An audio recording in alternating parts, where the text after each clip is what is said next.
2011 was an interesting year for a lot of reasons. As a country, we are starting to be stable again, because 2010 has come, and it has come with a lot of things. The US dollar is being introduced, and we're fresh out of a World Cup as a continent. And 2011 rolls around, and there's somewhat new energy on the continent, and things are just happening. But for you, 2011 starts on a total high. February 12th, 2011. What do you remember about that day? Oh, wow. I remember that the day was a blur. It went by so fast after planning for so many months. Right. And yeah, 2011, 12th February. I remember that I was groomzilla. Yeah, I was that groom. I was that guy. Because I had been doing work at weddings for a long time. Right. I had been a wedding choreographer. Get out of here. You were a wedding choreographer? Oh, yeah. You were that guy? I used to dance. Right. And I used to be that guy who used to do 3 my steps. And there was a time when Zimbabwean weddings, my steps were a must. Oh, absolutely. Yeah. Absolutely. And I think we shouldn't lose that culture. We shouldn't lose that culture? It makes it all fun. And I don't know, Nap. Yeah, I don't know. choreography or not my line. And, But I think that's our African version of... You get what I'm saying? Yes. We switched it up. And, right. and I love it when Africans take things, remix them, and make them better. So February 12th, the day in question here, is the wedding. So that's my wedding day. This is how you start 2012. Fresh out the gates, February. Let's go. 2 days before Valentine's. Let's go. Kutanga kwa 2012 nanditori mpamchato. And so I mentioned I'd been a wedding choreographer, I'd been a wedding MC, and we also used to film weddings. So I used to do camera work with my friend Nico Abote. Shout out to Nico Abote. Yeah, man. So I was employed in his production house. So I used to do camera work and stuff. And so by the time I got to my own wedding, I knew too much about weddings. I knew everything that goes wrong at weddings. I knew the implications of being late. I knew the challenges that happen with people's families and family disputes and kwans and venues and kekeranonoka and ketararkupi, all those things. I'd experienced them so many times. So by the time I got to my wedding, it was a disaster. I was a bit of a problem. Until my family had to actually sit me down and say, chill, calm down. It's not that deep, bro. Because I was there at my dad's house. I was the first one to be ready. And I'm now going door to door in the house. How far? Time yakwana. I was the timekeeper at my own wedding. It was I was a problem. You're a problem. They had to tell me. So now there was an intervention. They had to manage me. No, but Napoleon, weddings are a production, and at the time you were production manager. So I'm trying to produce, exactly. You're trying to produce your precisely. So yeah, everything was a bit of a. But I now I look at the video, I look at the pictures, and I'm like, I didn't see a lot of these things happening. But what surprised you the most? What surprised you the most about your wedding? There were a lot of surprises. There are people that organize things. Me being a stickler for the plan and let's be organized and things like that. There are things that happened there that were so beautiful, that were spontaneous, and that were organized by other people, and I didn't even know they were happening. And those were the most beautiful parts of the wedding. The things that I thought I was on top of, the things that we did plan meticulously, they just happened in the non-events. They were non-events. It's the spontaneous dancing. It's the band that I didn't know was coming. At that time I was still working at Celebration Center, Celebration Ministries, and there was the band that we had, which was like a mixture of the main church band and the cross culture, which is like the young adults church. So this band came there, and they were just playing good music, all the like old school Zimbabwean hits, and they were playing them live. Oh, people loved it. People were getting down and just starting my photo. How it is, meet a ceremony, we end up my photo. I don't know that people are having a blast. They're having the time of their life. By the time we get back, I entrance, my steps and stuff like that. And I don't know that all this has happened. I only see it in the video. I'm like, wait, hold up. Which gig was this? Do you still watch the video of your wedding? It was your wedding. Oh, yeah. We'll watch it with the family every I think on my wedding anniversary, I think 6 or 7 of our anniversaries, You've watched we've it. set with the family. I mean, my daughters love it. They love to watch it, over and over. They love They're to like, laugh at you. oh yeah, and then look at how thin you were, Dad, and look at this, and look at, and oh, that's Auntie Ningi, and we have, like time of identifying relatives, and now they know a lot, even the vows, they start to know them by heart and things like that, and it's nice when But let's the children locate you in things like that. 2011. Yeah. Where were you in 2011? So in 2011, I was working at Celebration Ministries. Right. I was working in the production department.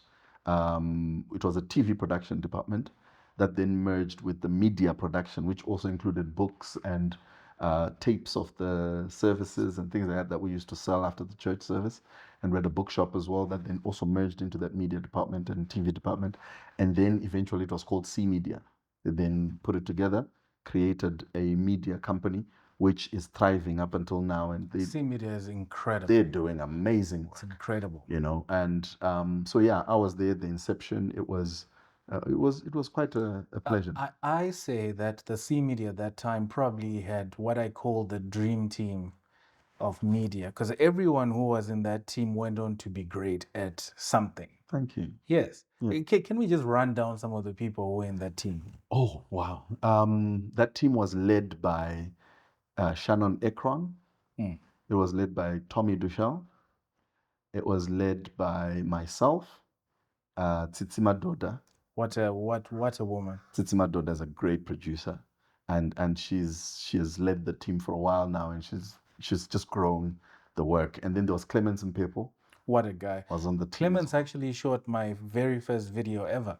Oh wow. Yes, Faith Matters. Really? He did it absolutely pro bono. Wow. And he was just kind to me, yeah. Actually, now that I'm thinking of the names, these are great people. There's Munya Dodo. Munya Dodo went on to do TV Yangu. Yep. And TV Yangu then branched off and worked in the non-profit with Magamba. With Magamba. Now he does Shoko Festival. Shoko Festival and all those things. Then there was Tinash from Tinash Photography. Tinash led one of the most thriving media houses in the country. Dude, I never thought of it that way. Everyone just... Now that I'm mentioning the names, I'm like, to be a trailblazer, yes. Great people there, yeah. Simba Shamu was there. Nico Abote used to be part of that? Yeah. Also, Nico Abote just went on to start... What was his... Nico Abote Productions. There was the TV. What was the... Sinapi is going to kill me for forgetting that. But he went on to then set up later on, and then there's ZTN. Yeah, and then there's 263 Africa 263 Africa TV, exactly. Now there's wow, great names that came out of there. But can we just talk briefly about just the importance of how church has contributed to the arts and culture scene? Because a lot of the great musicians are trained in church. A lot of the great media people trained in church. A lot of the singers trained in church. And clearly, a person like you who's done MCing, you've done radio, you've done all these incredible things, they've all come from church. And all these people we're mentioning who went to become great in the pop space all started in church. Can we just talk about that a bit? True. I think we underestimate the power of institution. And outside of the religion or the spirituality or the Bible centricity or otherwise of any church, the institutionalization of practice, of knowledge, and of training is critical. So what church does and what church brings to a lot of young people is organized, institutional, repetitive structure. So there is no production house in this country that has got productions 2 to 3 times a week. Where will you get that kind of experience? If you work for the busiest of our productions in the country, probably 1 production a week. You know what I mean? The busiest ones, the ones that are booked by everyone. But otherwise, church, you will have Sunday service. You will have, if you've got the hectic churches that will have prayers every morning, every day. You're there. And then you've got a Wednesday midweek service. Then you've got a Thursday service for the ladies. Then you've got a Friday choir practice and what. Saturday there's men's ministry and this. Sunday there's church again. So if you're really dedicated as a young person, you've got the opportunity to be either in the sound department. They are setting up sound every day. They are monitoring levels every day. So you go there and just be the guy that I started off at Celebration being a gaffer. Rolling up cables. Roll my cable. And it was such a thing. They'll be like, you roll cables this way. There was like a method that you roll these cables. And then we had these brand new Ikigami cameras at that time. These broadcast cameras with the big handles. And it was a thing. This is how you hold this you hold it like a baby. You don't mess around. It is a baby. So all these things that you're learning diligence. You're learning the importance of taking care of stuff. By the time you get into industry, you've got a certain level of understanding value and understanding excellence. So here we're just talking about the technical departments, which is sound, video, filming. You talk about Vanrema graphics, Vanrema lighting. So you get the whole production spectrum in church multiple times a week, right? Yes, most people that work in it don't get paid. And volunteer. Yeah, I've had this conversation with many people. Like, I'm going to do all of this and I'm volunteering. I'm like, no, hold up. You should be paying them. For exposing you to the You're in school. You're in school. Don't you pay school fees when you go to school? This is school, Jamar. It's school plus an internship. Yeah, I had a conversation with Ted Lazaro, another one of our brilliant friends who's also in production. And we're talking about sound. And we're discussing, how to make things better in our space. And then he says to me, all the sound people that you know, where were they trained? Church. I said, church. He says, exactly. There is no specialized high-end school for that here. This is true. You get what I'm saying? Which has got all the equipment and is doing it at the highest level where you can then go and work for a big concerts or whatever. It's church. But 2011, you just became a husband, right? Yeah, I became a husband, in 2011.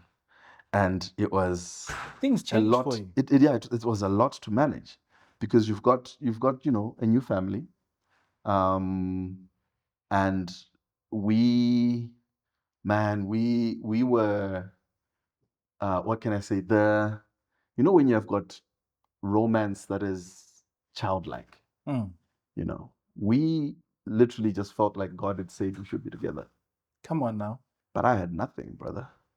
What do you mean you had nothing? Oof.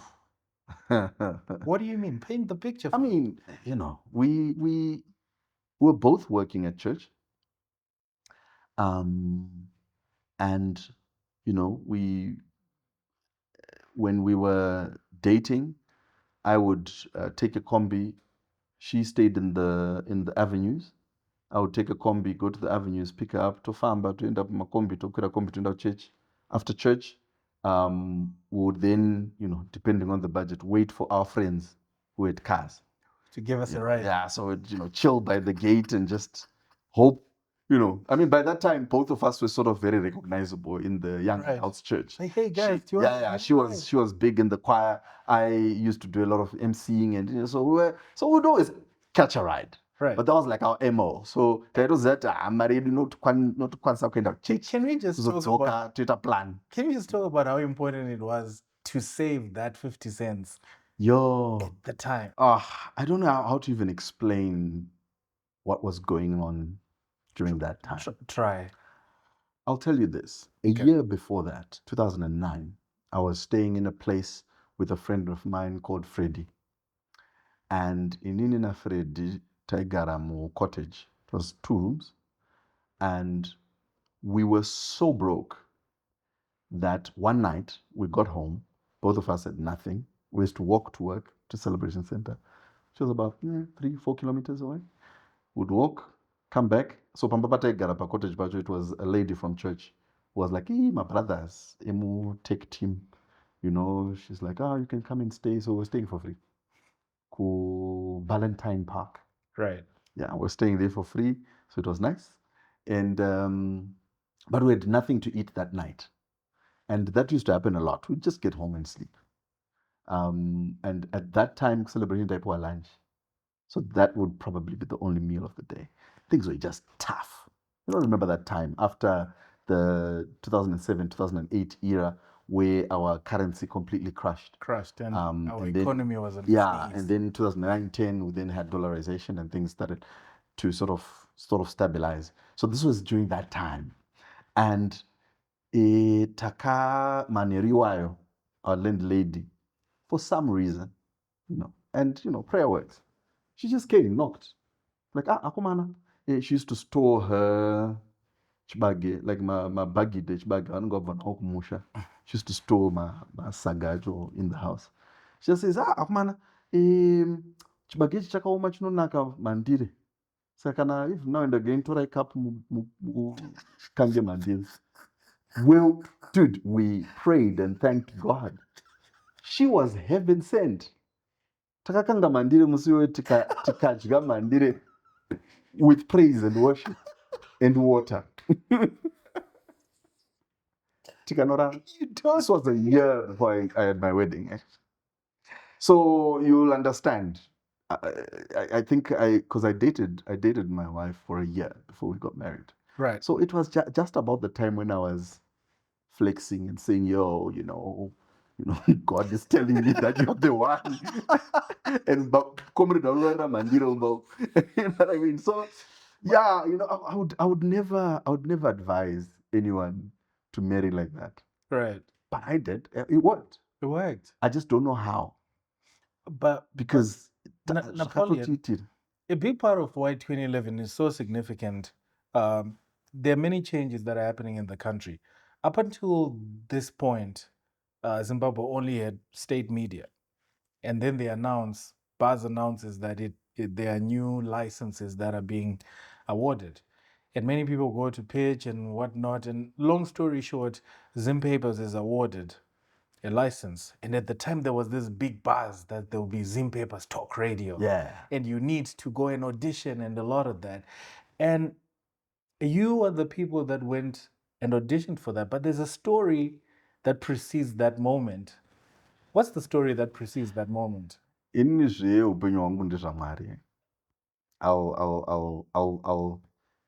start with that. A lot of the stories of my life don't make sense. They make faith. Exactly. I would just be in the right place at the right time, talking to the right person by chance. Right. Do ya to next 10 years of my life. So with radio, yes, Zim Papers gets to start their radio station. Admire Taderera, absolute legend, is the number one employee for the radio station. So he starts the process of creating this vision and this dream. I think it was Admire and Tich Mataz. Right. I think the two of them do Akarukachin. And so 2010, 2011, sorry. 11, yes. Actually, it was just after my wedding. So 2011, I'm part of the choir at Celebration Church. And then one of the sisters in the choir is getting married. And then everyone is pledging. Exactly. These chairs are tents. Why is pledging? But you see, those days, you've got nothing to pledge. But pocket it empty. I'm saying. So in the spur of the moment, I'm like, I've got nothing to pledge, but I will MC. There we go. For free. That's my pledge. Oh, they're not happy. But I'm like, snap. I've never MC'd a wedding. I've never MC'd a wedding? Yeah, I'd MC'd stuff at school. I'd MC'd, one or two things in church. But ku MC amuchato, I'd never done that. So it's going to be my first time. And these people are celebrating as if I'm going to do some amazing things. So I pledge, and those days I used to watch videos. I remember I told you I used to choreograph weddings. That's what I was now good at that time. But I would watch a lot of Channel O, a lot to see dance moves. And I'd copy dance moves, go to no trainer and to chat. So that time now I'm like, where am I going to get videos of people emceeing weddings? It was tough. But remember, we used to film a lot of weddings. So Nico, Yeah, now I go to Nick Wang. I need to watch I my need chat. source material. I need material. I need jokes. I need to know what people do when emceeing weddings. Anyways, to cut a long story short, I emceed that wedding. I only emceed the ceremony. That's the first half of the wedding. And the second half it was emceed by someone else. So I emceed the ceremony. I'm there just stumbling over my words. By the time this thing finishes, I'm like, thank God the ceremony is done. This was the toughest thing ever. I am slightly dejected walking to the back. And at the back of it was in a garden. It was a garden wedding. So my chairs are stacked, cinema style. Kumashure. There's a legend sitting over I there. find Tich Mataz sitting at the back. Turns out he was MC the reception. He says to me, "Yeah, well done, good job, Mbofana." I'm like, thanks. I'm already starstruck. I'm like, this is Tich Mataz. I was a huge radio fan, back in the day, so I knew him. I was like, Tich Mataz. First time meeting him ever, and I was absolutely starstruck. He says to me, "No, well done. You should call me." He gave me his card. I was like, no, thanks, I'll call. I didn't call. I was like, what would Tich Mataz want to do with me? Sure, I was just being polite. It was just being nice. It was just encouraging me. I know I did a terrible job. Not a year, about 6 months later, I bump into him. We're filming an awards show in Pandari Logic or somewhere. We're filming an awards show. He's emceeing again. I'm on camera. He's like, Napoleon, right? I'm like, he remembers my name? Wow, I met him once. He's like, yeah, you didn't call me. Why didn't you call me? Like, no, I lost your number. And I had no plans of calling you. Like, you're a legend. I'm a nobody. Then he says to me, "Man, you should have called me. We held auditions. There's a new radio station. And I thought you'd be a great voice, but you didn't call me." I'm like, sure, I didn't. He tells me, listen, we're starting a new radio station. And you see, at that time, TK, Tondrai Katsande, was also at, we're talking about the C Media people. He was also at C Media. And we're big fans of his. So we used to listen to his shows and everything. So I was, at that time. He just gotten back to Power. He just gotten back to Power FM, yeah. And so already this is very relevant. Like, I know what this means. And he says to me, it's done. You missed the auditions. I'm like, I'm dejected. And then he says to me, so tutotanga training next week. I'm like, Mkoma, I'm on leave next week. Can I just come and sit in? I know I've already missed out, but don't go around. It's like, okay, I'll check for you. Monday, Mkoma, can I come? He's like, give me 10 minutes. I call him back. He's like, yeah, you can come. The man. Now hold up, pause a moment. What was the teachable moment of the story you just told? Because moments like these show up later on in your life. Oh, yeah. A lot of times. But what's the lesson you learned here? I think I was always in volunteering mode at that time. How I got the job at Celebration, I started off as a volunteer. How I ended up meeting Tich Mataz, I was volunteering. And when he says there's training happening, I volunteered to just sit in and attend. I think that has also been a sort of pattern in my life. Whenever I give of myself and I do things which have got no apparent benefit, those usually turn out to be the biggest things of my life. So you get to training. Yeah. Who's in the room? The only people I can recognize are Tich Mataz, DJ Munya, Innocent Chuma, Leanda Candiero, and did I mention Tich Mataz? Yeah. And that matter did. That's a Broadcasters Hall of Fame. Oh yeah. So I get there, I'm like, this is legit. Because I can see the top brass is brassing. and then there was a whole classroom of people. So I assume, these are the ones that made it through the auditions. But I know none of them. Like, it's just a bunch of people in there. So I get in there, I sit. But what I didn't know at that time was that all these people also didn't know each other. This was the first time that all the people that had successfully been auditioned were meeting as a smaller group For the first time. for the first time. Remember, the auditions, there were thousands of people that came, and only 32, I think, were chosen. So all the 32 are meeting each other for the No, first time. 33 now. You get it? No one knows I wasn't there. So no one objects to this guy sitting in, because everyone thinks they don't know you're sitting in. yeah, everyone is also just looking at the next and thinking, oh, so this is us, right? So I sit in there, but I don't know this. Remember? But of course, Tich knows this. Of course. Do my kingmaker. So I get in there, I sit in there, but you see, I had the advantage of nothing to lose. The rest of them are here still in Tuchagabasa mode. Inini, I've already been told kuti audition Apana basa rako pana. so ndikuzeta ndinangana basa randichawana. Saka I am free. Did free? Everyone, whenever something is said, I'm there asking questions. So what about there? It's not really okay. Volunteering, I'm there like, oh, okay, I can, because I'm like, I'm gonna learn as much as possible. So your personality really comes out. Exactly. That's what they're looking for. I would have been sitting there timid, thinking, Saka, Indiani, Achandukunda, Saka, Ningi. You know what I mean? I would have been there thinking, my boss, I don't care, because I didn't think I had a shot. So the training happens for a week. Friday comes, I'm thinking, oh, okay, great, it's done. Thank you so much, Mhandire. I learned a lot. I think I'm bouncing. They announce, now we are going to have the final audition. I'm like, hold up. They're like, yeah, we've trained you. Now we need to see if you can implement, because we need to cut numbers some more. I'm like, oh. I take Mkuma Tich aside. I'm like, Mkuma, can I also audition? It's the last one. I know, act like you've been training. She comes see, let me ask my boss. Comes back, is like, but you can go for it. Try. Okay, sidebar. Do you think Tich actually asked the bosses? I don't know, bro.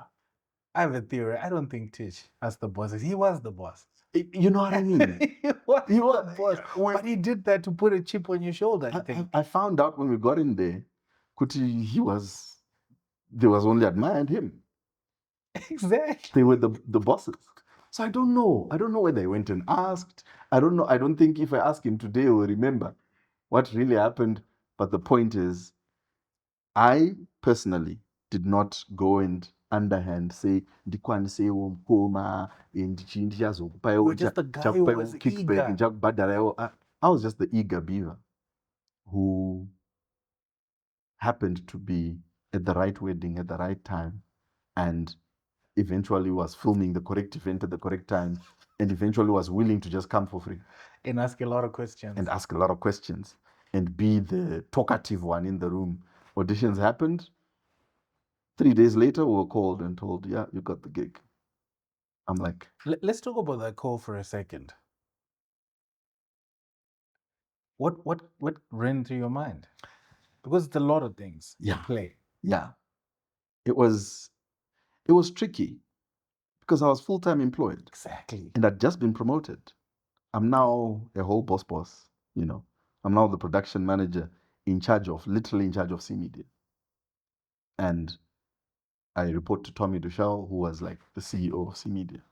And I'm the MD, You're second in charge. I was, and Tommy was more, he operated like a board chair. You know what I'm saying? He was always in and out of Zim, and so I was running the thing. Let's add more nuance to this. At this point, this is the time in your life where you need the most stability. Absolutely. I'm just a year into marriage. Exactly. And my wife is pregnant with our first child. Goodness me, how do you tell people I'm about to...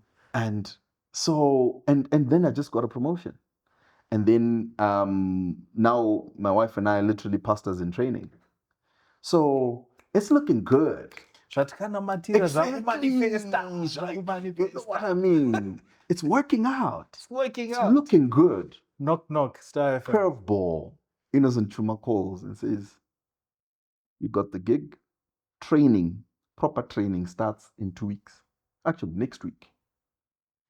Yeah, they said proper training now starts next week. we're launching the station in June. Now, let's give a little bit of context to this. This is 2011. Star FM has been awarded a license. Now, if you know anything about media, the only people who were recognizable from media were people from ZBC. Yeah. And that institution had been the same names we had known in radio were the same names. There were not many new names being added for a lot of reasons. There are only so many shows you can give to people. Yeah. So this was for the first time where there's an opportunity to make new superstars, new names. Yeah. It's a new direction. It's fresh. The whole country is eager for this. Like, this is what we've been waiting for. We've never seen or heard of a commercial radio station. Yeah. And you're part of the crop, part of the 15 probably chosen the whole country to do this. Yeah. I didn't understand what it meant at the time. You didn't understand? Oh, I didn't understand it. You were thinking of the check. Not even the check, because I took a pay cut. A hectic pay cut. I took a pay cut. The conversation to go work there from the boss that I'd become there. But Napoleon, the conversation that I wanna, how do you rationalize this? Namaimwana, love of your life. I do in fitness and in health. Life Oh God. How do you have this conversation? So it was tricky. It was tricky for a good 3 to 4 years. Because it didn't make sense. When you get married, if your marriage lasts beyond the first 2 years, well done. If your marriage goes into 5 years, you're strong. You're good. Push. If you've already done 5 years, nothing can break you guys up. Push. Matobo. Because those first 5 years, they will test everything. Oh yeah. This was probably our first test. Because now I start off as a part-timer, you know? No. Because I was... No, we're still in 2011. We're still in 2011? We're still in 2011. The call happens in 2011. No, it happens in 2012. 2012? 2012. So tell me. Yes. 2012. Yes. We'll move over to 2012. So 2012. 2011, I get married. Mid-2011. So I get married February. Mid-2011, we conceive. So baby's coming August 2012, right? And then April, May, June. Yeah, April. That's when the call comes to say you've made it. So 2012. Right. And then now I have to negotiate with Star FM, which was still Zim Paper Stock Radio. But they'd conceived Star FM. Now they were cooking it, but in like privately. They were going to make the big reveal. And I get the call, now you're on the team, now I'd negotiate and say, listen, I'm full-time employed. And I was told, listen, we're offering you this permanent contract. I said, the contract though doesn't look good though. Like, it's almost half what I'm getting paid there. So I can be part-timer. I can come in on weekends and at night. They're like, okay. So June 2012. That's when Star FM is launched. So it launches, and I'm a part-timer. So I do graveyard shift. I was doing graveyard shifts. Graveyard shift, you're doing what time? 12 to 3. 12 to 3 in the morning. Midnight to 3 in the morning. This is the training ground for every broadcast. This is where you put your rookies, like, we don't want anyone to hear you. Go and learn quietly. But you know, Napoleon, there's a lot of information that I don't want us to miss. Because when Star FM opens and starts broadcasting, something shifts in the local landscape in terms of media. Oof. Can we talk about that? It was a huge historical landmark for Zimbabwe, not just for media, because it was unheard of. And people couldn't understand that, wait a minute, is this another side of the national broadcaster? And it's like, no. It's completely separate. They're like, Sakano Batapa Radio. You know what I'm saying? Like, it's such a new thing. And it was fresh. And it was fresh. And just because it started at midday and it started with DJ Munya's show. Munya, the and, TXO. And the opening could only have been done by DJ Munya. Munya, man. This guy gets on there. We're all listening. Everyone is tuned in the whole country, including recognitional broadcaster. I forgot to know this actually can't happen. And so everyone is tuned in. DJ Munya gets on there and says, "A small step for mankind." No, a small step for African. You know that whole Armstrong. The Armstrong thing. Yeah. And he gets on there, and just the opening and the eloquence and the suave and the vibe and he just killed it, and we were all like, oh snap! It dawned on us that we're part of history. At the time, has one of the most complete and perfect lineups in radio history I can think of. I have not heard anything close to as perfect as Chancha Karukwa. No. The boys at that time admired Tich, Innocent, Like. The guys really cooked it. Let's run through the lineup real quick. You had Comfort and Zam on breakfast. My favorite breakfast show ever. Oh yeah, no. They came with just this, with this whiskey jokes. Oh, exactly. They just had grown. She's sophisticated. And Blackbird. Their dad jokes, and then you had Blackbird as the instigator, like the young off on a tangent. And it was just perfect. It was perfect. They just killed it. And the Breeze came after. And then you had the Breeze with Grace, three girls, Grace, Tariro, and Ayati. Yeah. Oh my goodness. They also just had a completely different vibe from the breakfast show. Yes. They had this girls, you know, like the coffee, view. Yes. The view on online. You've got all these sort of girls around a table thing. We didn't have it back then. We didn't. There were no shows like that.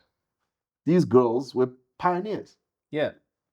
And it was just, it was very jarring for a lot of people when it started. People had no concept that radio could be like this. Are we just going to listen to women just gossiping and talking about and laughing until people got it? And people loved it. People loved it. Those girls would just laugh in the morning.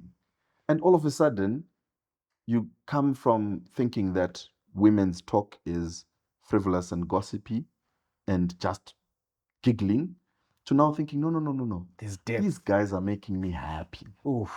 It's just a sweet, easy morning listening that will get me to smile. Yes. It just gets me to be in a happy space. Drive time, you're saying, business, politics, exactly, all of this. And then you get into this mid-morning vibe, which just sort of calms you down. So they'll talk religion, they'll talk self-care, they'll talk self-improvement, they'll talk life. I loved it. You get what I'm saying? So it was great. Perfect. And then after that, you get into DJ Munya's show. TXO. Yeah. TXO. Fresh. The crossover. Energy. Oh, man. Even just the titling. But DJ Munya was the template for all the young rookies that had joined, which is myself, Nikki, Mox, KVG, Patsani, Ola, what's the name? Noma, Blackbird. Everybody was there, literally trying to be like DJ Munya. Because Munya was just cool, man. You get what I'm saying? Just cool. He was just the definition of cool. All these other guys, it was a little bit. Some of it, like Comfort and Zam, some of it would go over our heads.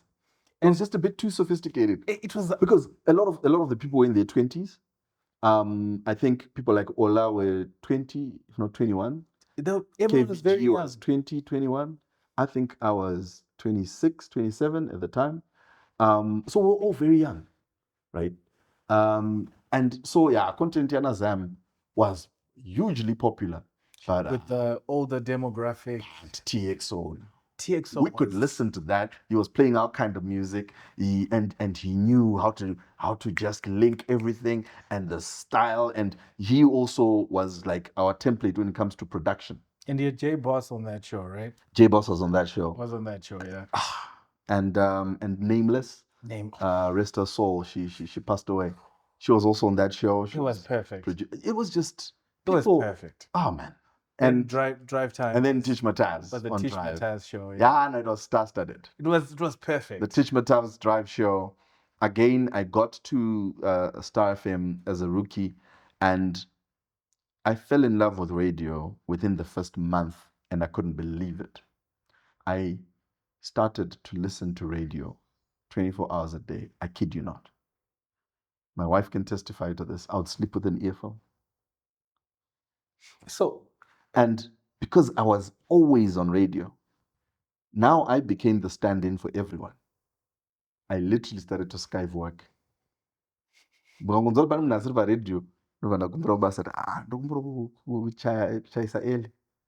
I'd leave, go and stand in for Tich. Because you know what would happen with... And whenever I had an off day, I would sit in on DJ Munya's show. So I'd just be in there, just sitting. I wasn't his producer, I wasn't anything, so I'd just be sitting. So now what would happen is Nkoma Tich now, because he always used to be late for his show. His show started at 3. He'd show up at either 5 past or half past. Within that time. I know exactly what you mean. Yeah. Because I produced Tich at some point. Oh yeah, yes you did. You know the story. So now I loved it when he was late, because now he knew Mhandire no Gararo station. So he'd call me, Van, just to play this, do this, and where. Right? So 5 minutes late, I'll be there, I'll play his opening jingles. I loved it. This is the equivalent of sitting in on your absolute goats. Let's say Japreza is late for an event and he says, Chimbosano apa. Chimbosano waimbira mkwasha. Chimbosano waimbira tauchira. Ndvukuya. You get what I'm saying? Net 3G. To make sure, so that's what would happen at the time. I mean, I wouldn't say anything. I'd just be there playing his jingles, practicing my production, jingle, putting the song, chi, and he'd be 5 minutes late. And he'd be like, I'm fine, thanks. Get in there and do his thing. 10 minutes late, like, man, I'll play his things. 20 minutes late, and then eventually it's like, who's in studio? It's Napoleon. This live read must be read before 20 past. You know how it is. You know how adverts are scheduled. Yes. So then I'll do the live read. Get there, play the adverts, do the live read. Now you're on drive time. Now I'm speaking on drive time. I made it in live. And the one time, by chance, the guy is held up. So Tich used to do a lot of the deals, a lot of the money deals for Star FM. So it wasn't necessarily because he wanted to be late, it was just tardy. A lot of the times it'd be in meetings, either at head office, because in papers, or with clients, right? So that's why he was allowed. No one would, make a big fuss of it because they knew where he was, right? So the one time is 1 hour late. And at the show has to go on. And at 3:30, there was a sponsored program. It's Napoleon. Here's the script. Here's the chichichi. Run it. And got it. Ran with it. Then I made a grave mistake when I was running that thing. The one of first time I'm going to tell overdrive. Do I not make the cardinal sin? What is it? Can I mention brands? Of course. Of course. Don't pay invoice. But yes, you can. So this is a chicken slice program. Oh my God! You don't tell me you did that. I did. Okay, go on. Tell the story. In the heat of the moment, I'm selling this thing, and I say in instead of slice.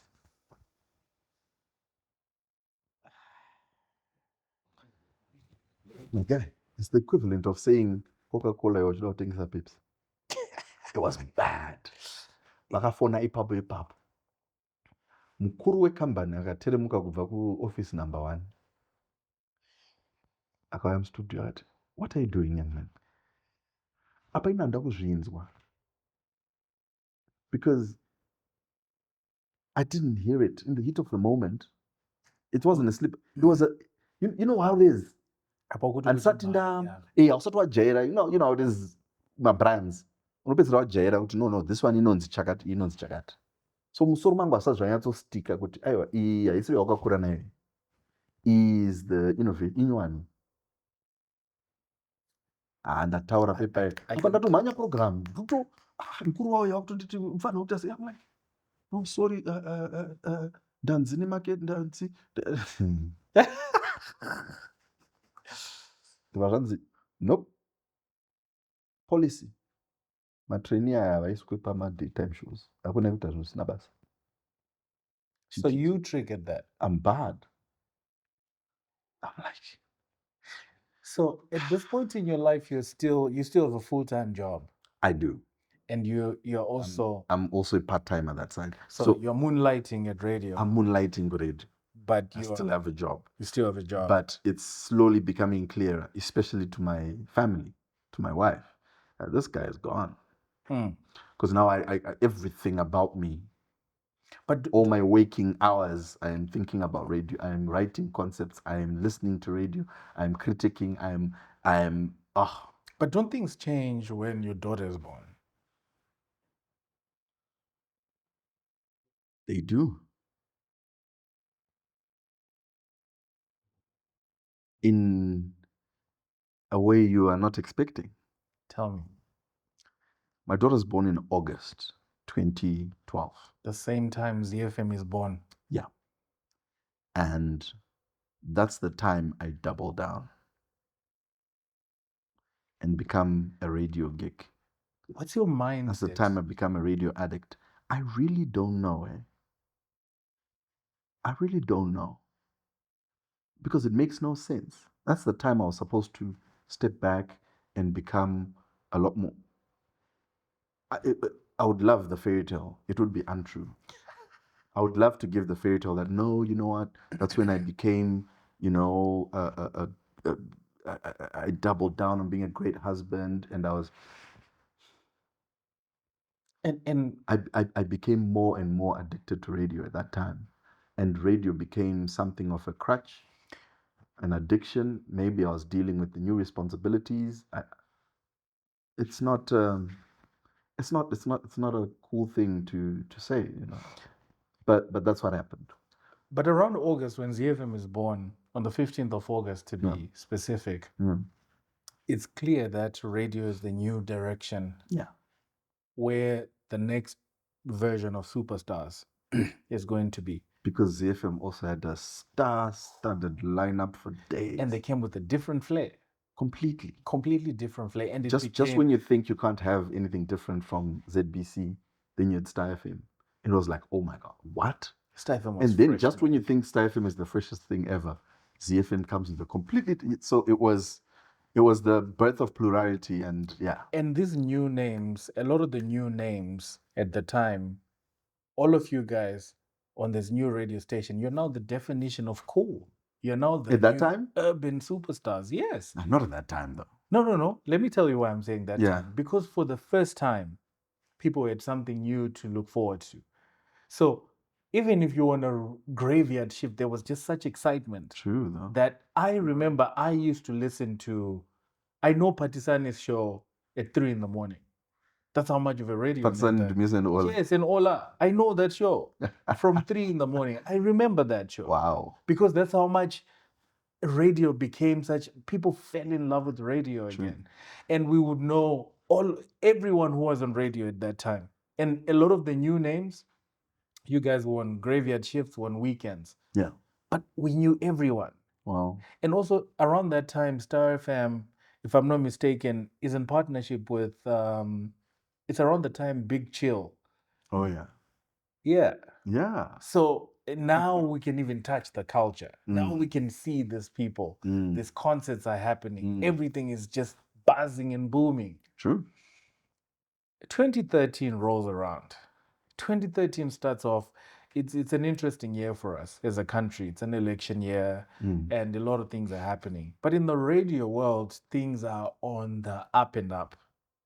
New names are starting to gain much more traction, but there are a lot of changes in the organization. it's Star FM. Yeah, That shift a lot in how your journey starts to change. true. What are some of those? 2013 is the year that I gave my life to radio. It's the year that my marriage went on the rocks because of radio.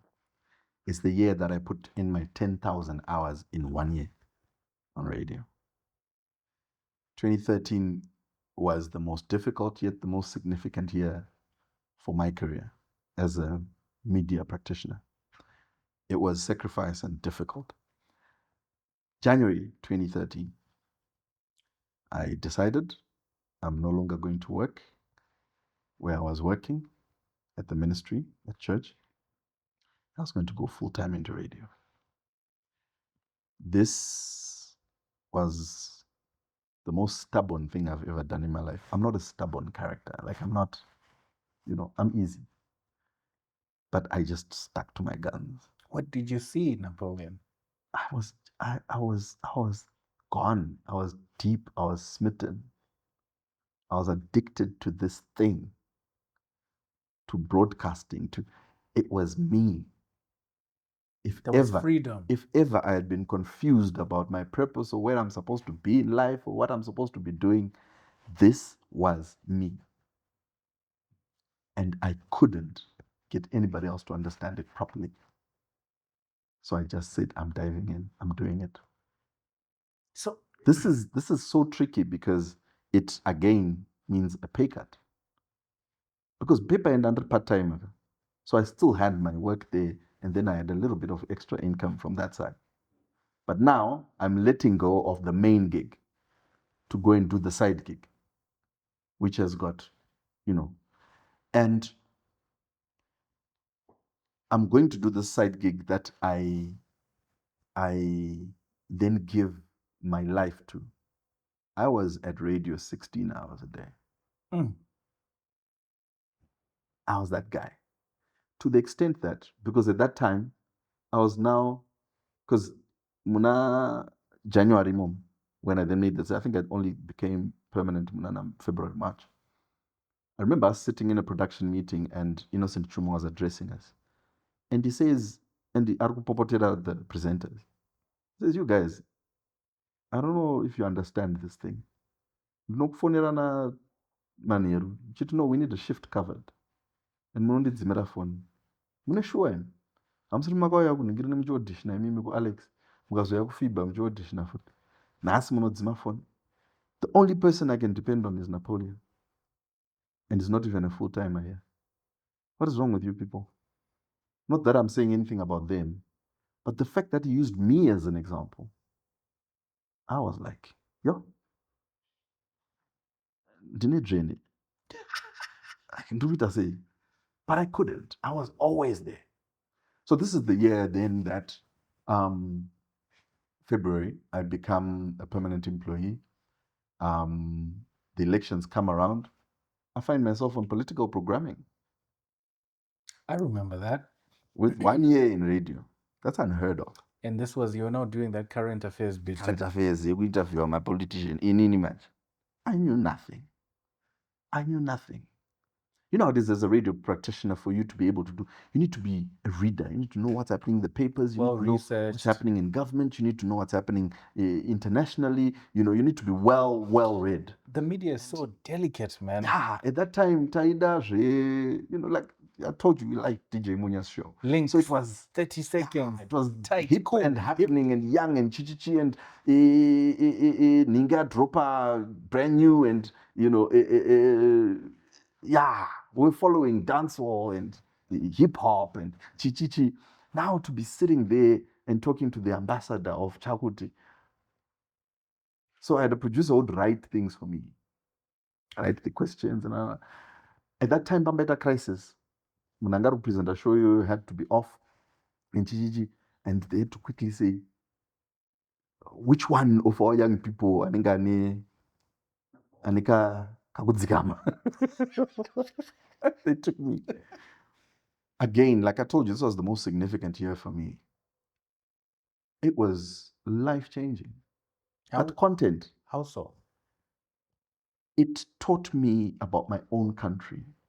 You know, as young people, we tend to be aloof sometimes. We Move around with blinkers. move around with blinkers. And at that time, because of a lot of political polarization in the country, you want to stay away from it actively. No need this. Stay away from it. So I was exposed to so much that happens. And this was not just a political show, it was just current affairs. So, current affairs then touches on environmental issues, it touches on disability issues, it touches on just general life. And there were religious programs, there were so many things, but it was just current affairs. Politics would happen twice a week, I think, for 2 hours, 1 hour on Tuesday, 1 hour on Thursday. The rest of the time, it was current affairs. And I learned so much on that show. After that, then Munya was having a few issues, and there was a Friday. Munya couldn't be at on Fridays. Friday, so you started to do the Friday crossover. Friday crossover. It's 2013 again. So this was the year that I was just, but it was so tricky because I was not doing well with balancing with work-life balance. Looking back at 2013, and now that you're older, wiser, you sort of like went through that season. What can you say about work-life balance, and when you're thrusting yourself to work, how do you manage that? Choose the right wife. I'm not one to regret and say, I should have done this differently. I believe everything that has happened to me or that I have done has contributed to me being who I am today. Right. So I'll never say I shouldn't have gone to work 16 hours a day. I should have been home more. I won't say that. What I will say is, I thank God that my wife stuck with me when I was absent. Whether she was at home praying or crying or simply being strong or understanding, I don't know. I wasn't there. But she stood by me. Oh. And she's still here today. You get what I'm saying? Yeah. So marry correctly. That's all I'll say. I won't say, make sure you balance this. I'm not one to speak on that. Because we were during that 5-year turbulent where it's so tricky because, we're young men. I mean, I was a young man at that time. And as a young man, there's a lot that you have to do to level up in life. Right. As young Black Zimbabweans, I will hazard to say 98% of young Black Zimbabweans do not come from wealth. True. They're not born with a silver spoon in their mouth. Even if it may look like they are, it's first generation wealth. We don't have people in our country who are in third or fourth generation wealth, Black people. None. It's a lie. And yeah, we're only 40 years in. Exactly. The country is only 40, 45 years old. So that means all our wealthy people are either first or second generation. You get it? So that means none of us understand money. We're only starting. So now, as a young man in that world, there's a lot that is expected of you. There's a lot of sacrifice that you have to go through.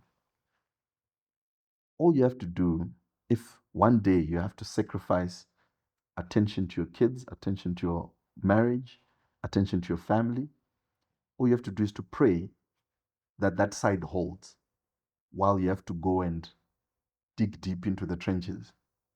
Because sometimes the trenches will require you to be away from home for a month and come back once a month. You have to be away from home for a year, come back once a year. I may speak of my situation as if I was almost direct, but I was coming home. Yes, I would come home at midnight and leave at 6 a.m., but I was coming home. You know what I mean? Anobatika once pagore akaenda ku UK. You get what I'm saying? Umwe akaenda ku South Africa, umwe anosenza ku Bulawayo. Vana vari ku Harare. So if in Bulawayo you know what I mean? But Napoleon. So just pray that the center holds. Whatever it is that you invested in it, or how you chose each other as a couple. Pray that the center holds, because those pressures will come. You're putting 16 hours a day at the radio station. The marriage is under attack. Things are the way they are, but they're just not bad for you. The organization is also going through things. Oh yeah. Star FM as an organization is also going through things. Your OG at the time, Tich, is fired from the radio station, is removed from the radio station. Yeah. Not only does it create a vacuum, but it means a lot of things are about to change. Things are being shaken up and new decisions are being made and things are starting to shift. Where are you in all this chaos in the organization? I was very oblivious of it, when it was popping off. I had my head in the sand at that time. Like, I was just grinding. And then this was now towards the beginning of 2014 when things sort of hit the fan. And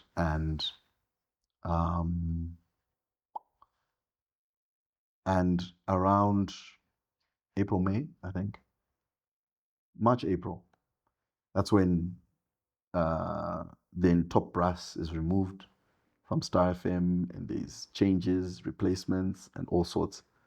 And I'm just there working.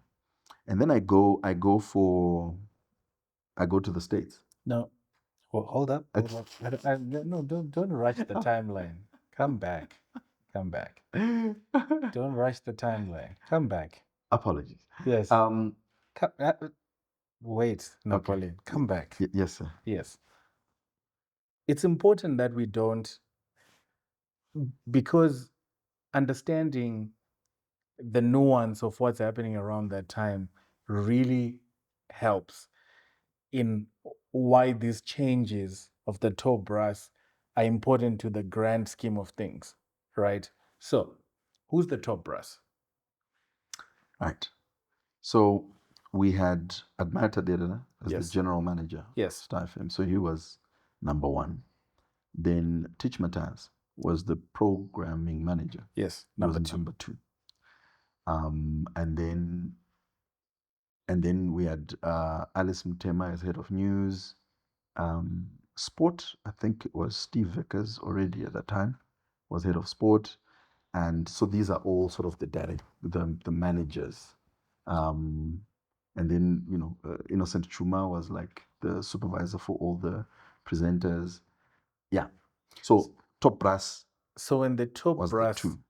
Well, yeah, when the two at the top are moved, someone has to fill up that position. Correct. Right. In this case, Comfort moves to becoming programming manager. Correct. Which means that slowly there's gonna be space on breakfast. Yes? Oh, come on, talk to me. Correct. Yes. Yeah, I think you had a better timeline. I was putting it to 2014. It was 2013. It was 2013. 2013. Come on, man. I did my research, bro. Correct. Now that you mentioned, yeah, because 2013, that's May when 2013 is where the Tich story pops off. Yes. Right? And he's let go by the station later on in the year. Correct. Yes, 2013. Yes. So when he's let go, there's space on drive. Yes. Yes, there's space because Tich is no longer there. Correct. Then also around that time, Munya has issues. Yes. Yes, so which means TXO now has space. But Comfort has been moved up to programming, and the weight of just being a programming manager and the things that needed to happen means that there's space on breakfast. So the whole daytime is pretty much up for grabs. Open. Correct. Yes. Correct. Come on. Oh wow. Yeah. Yeah. Perfect. So that's 2013. It's 2013. What a year. What a year. It's Because 2013 then becomes the year that I got onto breakfast. No. It's the Was year. it the next year? It's the year after that. So 2013 is when I was doing. Late 2014 is where you get onto breakfast. Then 2015 is where you are established on breakfast. My gosh. Yeah. Yo, you're right. So 2013 I was doing FXO, Friday crossover. Yeah. And the current affairs show. Current affairs, yes. Correct. And yeah, so when these change, oh now you've brought it back. You did your research. Now you've brought it back. So when all these changes are happening at the top, oh, it's a big upheaval. You're right. And indeed, Comfort Mbofana is elevated to programming manager, and Dalek Marandure comes in as the general manager. He moves from Zimpapers head office to come to head up Star FM. And then on the shows, DJ Munya's show. Because Otis Fraser takes that up for a bit. Oh yeah, you know your stuff. Otis Fraser comes back from Botswana to take up TXO. Otis Fraser is a genius at production. His production mind is incredible. Production being creation of sounds, and also radio production. When you're on radio, you do live production. Production, like keeping it tight. Yeah, you're keeping it tight. You're producing a seamless product, and that takes a lot of skill. So he was brilliant at that. So he was brilliant. Not the same energy as Amunya, but he made up for it in many other ways. Production. Yes, in production. Absolutely. And so he comes through, takes over TXO. On Drive, what happens? So please help me. Sure. I feel bad now because school me, sir. My being a radio nerd is starting to. So Tich is taking off Drive. Yeah. And there's like a team that's put together. Oh yes. Leander does a team that's put together. Brilliant thing. Genius. One of the most genius moves ever done on Zimbabwean radio. Leander Candiero decides, let's create a drive show that is a perfect blend of ghetto and Chisaland. And let's create conflict out of it. That show would later morph to become the 3 to 6 The 3 to 6 Express. Yeah. So it started off with Leander, Patsani, and Grace. And Grace, yeah. And Grace is taken from The Breeze. And is taken to Drive. The Breeze is now just Hayati and My Judah. Which then became The Breeze for the longer time.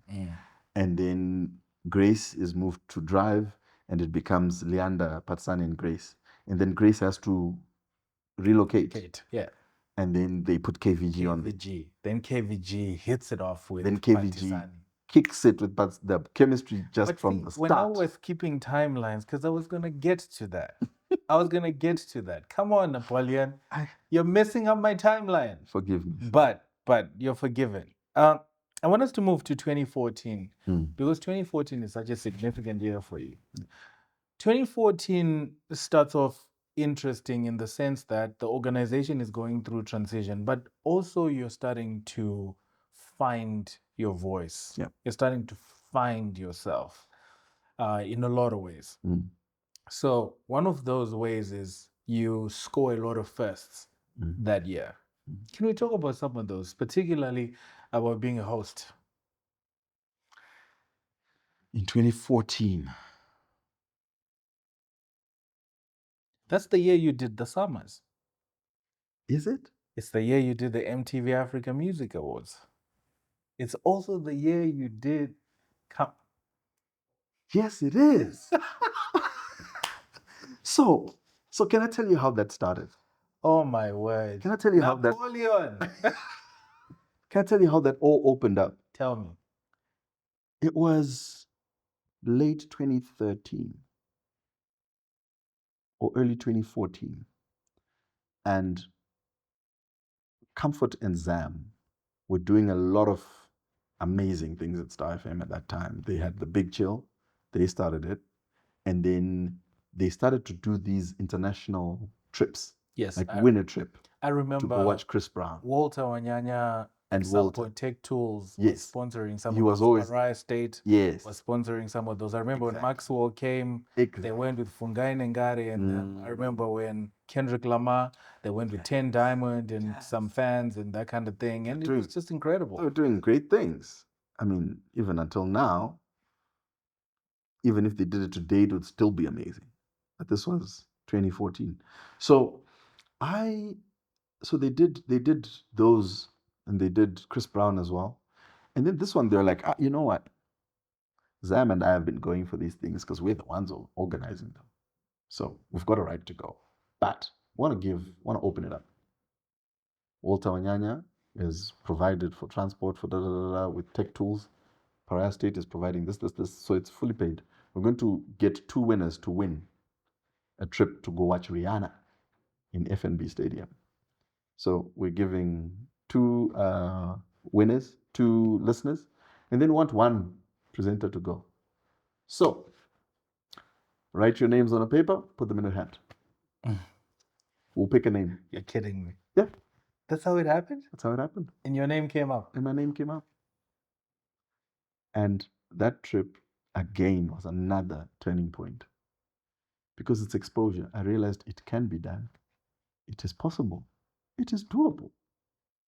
You can just go to South Africa. You can just go overseas. You can just go out of the country. Also, what's important to note around this time as well is low-cost airlines have been introduced, right? So there's a lot of accessibility starting. Because Kudara, it wasn't as accessible. No, it wasn't. It wasn't as accessible. So my name is picked up, and again, it's just like that guy again. This dude. But I mean, only to find out that some of the guys, cleverer guys, had written 2 or 3 pieces of paper with their name on it. Look at God. You get what I'm saying? I'm like, look at God. Is that what you guys were doing? I just wrote my name, and I didn't think, and my name was picked. So I went on that trip. We watched Rihanna, came back, and my mindset had already shifted. So immediately I started looking for things. And I found, there's the Summers, South Africa Music Awards. Hit up Walter. Now, I mean, I knew Walter from church, from way back. He was in the band, I was in the choir. He used to play bass. So I knew him, but we were not homies. Dimkoma, exactly. Yeah, Dimkoma. We had gone on tour together at some point. We went to Kenya, went to the States with the choir. We even stayed together in one of the places where we stayed. We actually shared an apartment in the States for about 2 weeks. But still, Dimkoma, like this distance. So now when we go to this trip to watch Rihanna, a much stronger bond is created. Because now we are sort of in work mode. So then I realized, this guy knows stuff. And he's got links. So I hit him up. He says, I'm also going. I'm like, serious, Saka? He's like, just find your way there. And I'll take care of you, Tashkego. I slept on a bus. Bombi. Taenda pa border, Bay Bridge. In those days, Bay Bridge was a mess. 8 hours. 8 hours muri paboda. Pari dinji. Takanogara paboda. Mazuva iwayo kwaita mazikiu paboda yekuti maigona kutanga urwa neshambuku nemaprefect South Africa. Zvakaoma. Aiya, vaitobuda neshambuku dzokerai mulaini. Ngoma zekuti Greyhound. Chakacha Pioneer, takanokwira Pioneer. Maigona kunokwira imomo mune mazigumbezi rekudzoka ndoranga riri dhenji. Hakuenda vanhu vanga vasina zvinhu. Vanhu vazotenga mazigumbezi nemafriji nezvizvi kudzoka. Paboda manje zvinhu zvaakunozo anyway, digress. So get onto a bus, get to Joburg. I'm penniless. Ayo, ndandakatenga return ticket rebus. So that's all I'd done well. Ndine mari basi. Zvakazonyanyobainda padendo dzo. But kuna mukoma Walter. So ndasvika ikoko. I get there, I'm like, I'm coming in and talking about it. He's like, don't worry, man. He had this suite. Again, a bedroom, a lounge. In a hotel, but bedroom, a lounge. tosvika ndona pane sofa mkoma akanorara pasofa kusanton mangwana makuseni. He had hired a car, tamuka tarova mota, just the Sun two of City. us. One of my favorite road trips ever, to go to Sun City. Tarova mota makuseni, and we're listening to music, you know, we're goofing around, and it's just such a vibe, you know. You're chopping it up. Oh no, now we're bonding. And funniest thing, we get stopped by these cops. Mm. You know, Walter is such a Charm. he's a charmer. You know, so he gets stopped by these cops. He starts chatting them up. They become fans. Like, the guy is good. Maprisa autospark on auto 3. And then they're like, Saka, you know. So he's like, at that time he was Oliver Mtukudzi's manager. He says, I'm Oliver Mtukudzi's manager. They're like, oh, really? So was he? They say, was he? They say, so you're based here? Yeah. So they say, so you're based here? He's like, no, I'm based in Zim. They're like, so how do you manage him? Because He's they like, thought he stays in South Africa. Zim. They're like, no. He's like, he's Zimbabwean. Oh, they start calling each other. They thought Oliver Mtukudzi was South African. That's how big that brand was. You don't say.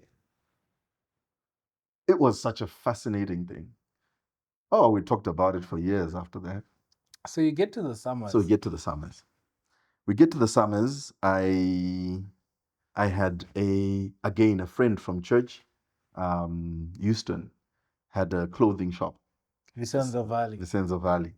So he had given me a jacket. After. Others. I'm going to jacket and look or something. So we get there, I'm dressed by Vicenzo Valley, everything, and get onto the red carpet again. This business of having nothing to lose. I get there, I'm like, listen, first of all, I'm not even supposed to be here. So, mitemo yangu my journalists are, you stay behind the red line. I'm not even accredited to be parade carpet banner. So, I'm going to go for it. I get there, I sneak into the VIP tent where all the artists were held. So now they think I'm part of them. So by the time we get out onto the red carpet, I start talking to these people. I was the only person who was on the carpet interviewing artists. The other journalists were said we barricade. I was look this side, look here, paparazzi and stuff. I was on the red carpet. So while I was on the red carpet, I decided, hey, I'm here. Can we do some live crossovers? It's like, of course. What does it matter? After every 10 minutes. Takutaura na Boiti, takutaura na Mafikizolo, what's up? It snaps to the radio. Tasmania Vest. Broadcast, baby. All of a sudden, it's the first time red carpet interviews have been broadcast live from outside the country. Now pause. Let me tell you how that story kuti chirukuluka sei kudeni. Boys Napster squeaked. No one knows this guy has got no money for sleeping that night. No one knows he had to make a plan to get there. Man. But you know what else is interesting about 2014? You see an ad for a fellowship that at the time is very new. Yeah. Yes, I think it was it had only been a year. Yeah. And you see this ad about this fellowship, going to the US and spend 6 weeks there, and you're going to go to the top universities and all of that. And it's very new. There's hype around it and everything. And you take a chance. Yeah. But there's an interesting story to how that happens. Yeah. How does it happen? So, remember I was working with Munya, Dodo, and the team at church. before I became, full-time radio. So we used to hang out a lot after church together, with the boys and everything. And so the one time we're hanging out after church, Munya brings this thing out and says, guys, check out this advert. I'm like, oh, okay, cool. It's like, let's apply. What's this advert? Tell me more about this advert. So Barack Obama is in office as the US president, and he decides we want to start this fellowship for young African leaders. We want to, every year, find 500 of the most brilliant young people, bring them to the States for 2 months, get them to learn how things work in America, our systems, our structures, our big companies, and let's create 3 tracks. One will be entrepreneurship, public, The civic track. and then public engagement and public management affairs. Yeah. So let's create those 3 tracks and let's get young people in these spaces.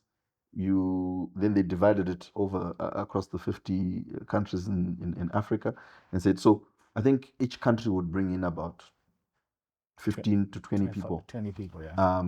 It wasn't all the 50 countries. I think it was like 35. 35, yeah. But some would bring more. 54 countries, yeah. More like Zimbabwe. Some would bring more, yeah. Zimbabwe had a big chunk. It says something about our brilliance and the pedigree of our young people. Zimbabwe always had the most. Zimbabwe, Nigeria, and South Africa usually would have 3, 4 people. More than everyone. More than everyone. Everyone else would have one. Zimbabwe, Nigeria, South Africa would have 2 or 3. Anyway, so we go for, we see this advert. So Munya explains it to us. Listen, this. Like, oh, really? Because Munya is the definition of a connector. He knows things about things. Munya is the one who connected me to Clemens. Oh, really? Yes. And he's not scared to tell you, do this, and you're going to make millions. And you won't be there like Yangu Katirgup, exactly. He's always been that guy. I think, he's opened doors for many people, and he's a great guy in that sense. So he brings it to us. So myself, Munya, Tino Makoni, I don't know if you know him, as an animator. Animator, yes. Com-Exposed. Yes, Com-Exposed. Yeah. Dude, you know everybody. And then Kuda Mzembi. So the 4 of us apply. Kuda ends up going on the next cohort. So the 3 of us get in on the 2015 cohort, but we applied in 2014, like you've mentioned. And yeah, it was just again. Fingers crossed. You send it out. Which track do you apply? I go for entrepreneurship. Business and entrepreneurship. And again, it's beginning to look bad at work. Because like, why is this guy being given all the opportunities? And at some time, okay, I'm getting ahead of myself again. No. It's perfect because the application happens the tail end of 2014. Yeah. But 2015 is where you get the email. Is when I find out that I've been selected. You've been selected. And at that time, I had gone to the Rihanna concert in 2014. I had gone to Sama in 2014. And the MTV Africa Music Awards? Yes, I'd also done that in 2014, MTV Africa Music Awards. So now there's this guy. Now he's going to the States again. That's not fair. So there's you had also moved on to Breakfast. And I'm now on Breakfast. Yes. Now I'm doing Breakfast. So it's like, Breakfast is the biggest show on the station. It is. It's the highest grossing show. It's the show with the most listeners, and Nikki and I get onto that show and we start kicking it. The radio nerd in me, let's take people behind the curtain a little bit around when we say the Breakfast Show is the biggest show, what that entails. Mm-hmm. Because people just hear it, but they don't understand what that entails. Can you just shed light as the executive you are? So on radio, you have segmentation. Right. That's why you have shifts. You have people, radio stations will create 4-hour or 3-hour shifts where we're saying it's a cycle. After every 3 hours, we cycle. So the most lucrative cycles are the morning cycle and the late afternoon cycle, where you've got people driving. So people are in their cars. But historically, people are most attentive in the morning. In the morning. They're still fresh, they're still energetic, they're still keen on learning, they're still, they're still up and up. So that's why that phase in the morning, which was 6 a.m. to 9 a.m., was the most lucrative, because that's where advertisers are also most keen on being heard. So they put a lot of their money on the breakfast show. So now radio stations, they put their best entertainers, their best radio presenters, they put their best foot forward during breakfast and drive time. Afternoon drive. Plus, also the difference between afternoon drive and morning drive is morning drive, everyone has one purpose. Like, people are all flocking to a place at a certain time. Afternoon, people can drive it differently. You can leave the office later. You can do this. But in the morning, everyone has to be. You know the start time. Pretty much between 6:30 and 8:30. People are listening. Everyone is focused in there. Yeah, true. So that's why your breakfast show is the most important for a radio station. So that they're most cautious, they're most detailed about that show. Everyone listens to that show. They make sure that show is flagship. It is protected. So they'll put their best foot forward there. So yeah, in 2014 into 15, that's for Star FM. Their best foot forward was Nikki and Napster. And it was a good experience. It was a good vibe. And again, this all adds to the potential favoritism. So of all of us, you thought this guy was a part-timer just last year. Dian found our breakfast. On top of that, you keep giving him all the opportunities to travel. Until Comfort had to call a meeting and address it and say, I've never actually given him an opportunity. Besides him being voted for by the executive to be on breakfast.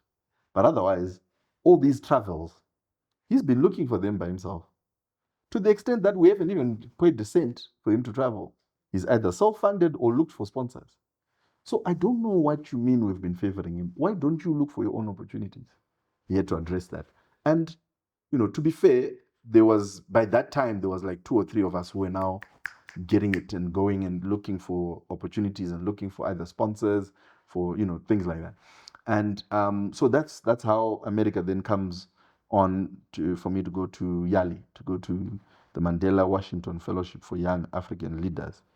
And I traveled to the States and to Atlanta. Atlanta.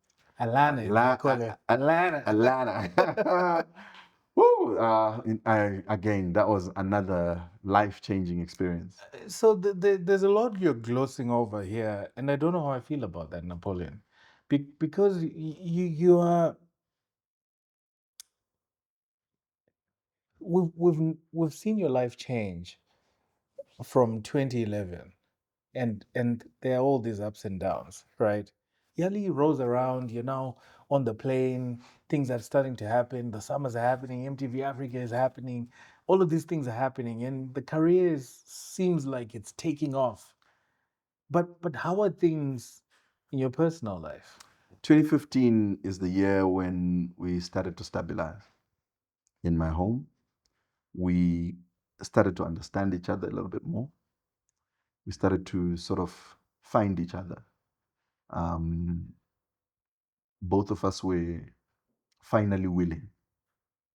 Because remember, I was stubborn. I was gung-ho. I'm going to do this whether you like it or not. On her side, there was also an element of, listen, dude, you were pretty much a trainee pastor when we got married. Who's this guy? Who's Napster, the radio master? This was not there. It wasn't even in our dreams. I mean, it wasn't. I didn't know. It was not there. Our trajectory was going to ministry. We were both headed for ministry, clearly. You know what I'm saying? And then all of a sudden, you're a DJ? DJ! You're at the MTV Awards. Like, what do you mean? You're busy being, like, what do you mean you're a DJ? What DJ? do you mean you're being I started to play music. Oh, you know what I mean? Like, it was the shift was just too much. So it was difficult for us to find each other. 2015 was a good year. That's the year when we found each other. That's the year when we sort of came to understanding of, But 2015 okay, so this is who you are. So you really like this stuff? but 2015 is also a breakthrough year. Mm. In a lot of ways. Yeah. It's your breakthrough year in the sense that you go to the US, right? And as if it was not enough for you that this guy is doing the summers, this guy is doing MTV Africa Music Awards. This guy finds himself on the Rickey Smiley Show in Atlanta. In Atlanta. In Atlanta. How did that happen? Take me behind the curtain on how that happened. Remember, I said at the beginning of this, you know what I mean? We are at Clark Atlanta University. There's 23 of us from 12, 30, from 14 African countries, and there's 3 Zimbabweans there. Myself, Munya, and Tino were both put into the same. I mean, all 3 of us were put into the same university. Look at God. Yeah, so we're there having a great time, and we quickly became dominant. Maybe because Tandakawanda. But we quickly sort of dominated the group. And I remember a Ugandan lady that we had on the group one day actually had to remark and say, "You Zimbabwean guys, how come you're so savvy?"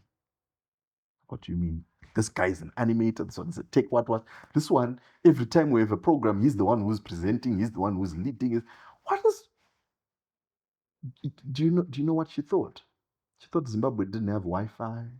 She thought Zimbabwe was backward from social media, from Zimbabweans, not even from international media, from Zimbabweans. Talking too much on social media and denigrating our own country. Tinozotukirira nyika yedu. Mazimbo. Unotofunga kuti pamwe hakuna kana chiriko. That's what they thought. Vatofunga kuti tiri mumapechi. She genuinely said, Mvamukano make, I didn't think you guys had Wi-Fi in your country. I think we don't love ourselves enough. Yeah. And that's a whole topic for another day. Our low self-esteem and kamwe kakutofunga kuti kuzvituka. Yeah.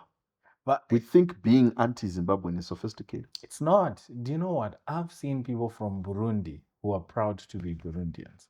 I've seen people from the Gambia, some war-torn countries where people are like Guinea-Bissau, who are proud to be from there. And whenever they're anywhere, they are talking loud and proud about where they're from. Country? Isusu. Yo. My way. Yeah. So we are there. And so we start to just become these guys. And then the one time, so we used to do a lot of field trips. And the one time we were on a field trip, and during these field trips, there'll be a lot of mixers, like mix and mingle, meet the people that are making it happen in Atlanta. And so I just mix and believe it or not, I'm very socially anxious. So crowds make me very anxious. You don't say. I promise you. I'm an introvert, believe it or not. But anyway, that's another. So we'll be there, and I would want to be in a corner, man. Can I just be in a corner and watch people and sip on my drink and then we go? So I'm there, very anxious. And the one guy that I talked to at that mixer, we talk. Oh, and then he's like, "Yo, I produce a radio show." So I told him I'm in radio. Like, really? Because remember, I'd gone for entrepreneurship. At that time, I was doing farming. I was doing fish farming. So that's the project that got me to go there. I didn't even go there because I was on radio. You had a fish farming project in Chikwaga. Yeah. Hey, you know too many things, my friend. Yeah, I was doing fish farming in Chikwaga. And that's how I got into YALI. And so that's all I would talk about whenever I would be in these mixers and shit. Because I thought that the first day I mentioned radio in one of these mixers, world opened up. Guess what? I'm talking to he wasn't even the producer. He was like one of the guys, on the show. He worked at the station. And then he says to me, no, I can invite you guys to have a look. to just, check out, we do this show in the morning. I'm like, yeah, sure. Oh, Rickey Smiley. And then I get there, and then we're just sitting. So it was all three of us, myself, Tino, and Munya. We go there, we chill. I'm content with just watching this show. You've come this far. Yeah. And then Rickey Smiley is like, yeah, so we've got friends from Zimbabwe. Literally spur of the moment. So, let's hear from you guys. Both guys are like, go. I go to the seat, get the microphone. The bride is saying he's so handsome. He's so sexy. Man, that thing. Yo. Now pause right there. Tukuona tiri kudhena. Tukuona tiri kudhena takati right. It's over. Mukomana uye azoenda kuStates. I'm in the States. I start talking on radio. My on goodness. Rickey Smiley Show. You don't say. Do listeners not start blasting their platform? Say, who's that guy?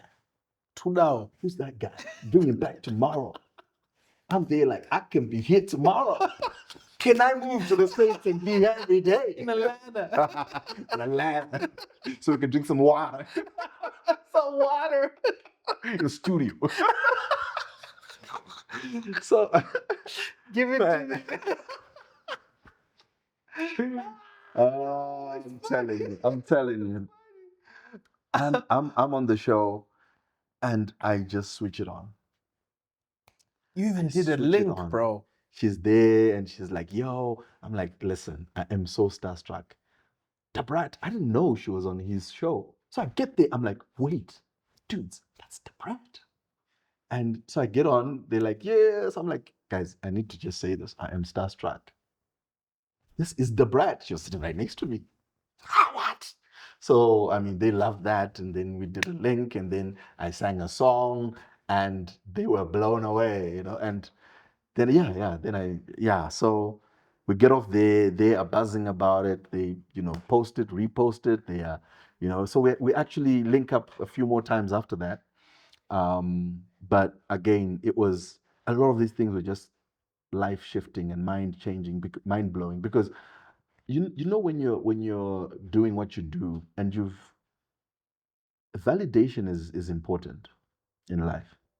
It's important to get opportunities that can validate what you're doing and tell you that you're actually good. You're not a fluke. Men suffer from imposter syndrome a lot. Because we tunapinda some of these places by Guinea. Then you get there and you're like, people are going to find out that I'm a fake, that I'm actually not meant to be here, that I actually don't have hammer in high places, that I actually didn't go to an A school, that chirungu ichi tinotochikiya ichi takatochidzidza TV. You know what I mean? TV. All these things, there's just this imposter. You're there thinking, when I got to Star FM, I used to think, what am I going to be dominant at?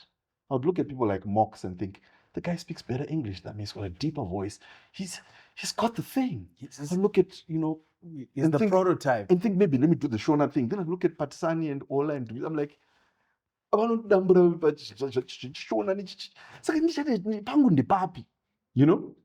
even the current affairs thing, I wasn't that good at it. I mean, ndakapindo by chance for the last minute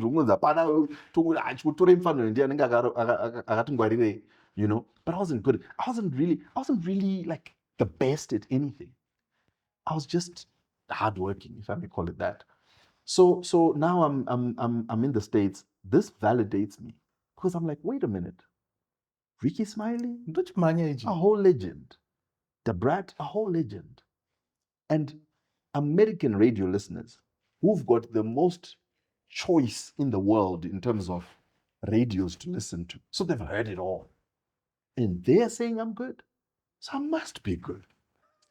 But Napoleon, you come back to Zimbabwe and you are riding high. You come back home to almost a hero's welcome. You are on breakfast. As if that's not enough, you get promoted to become programs manager. Come on now. Yeah. It was an interesting season. 2015 was a massive year for you. It was massive. Can I tell you the most significant thing about 2015? MTV Music Awards in Italy? No. That was great, but that was not the most significant. Tell me.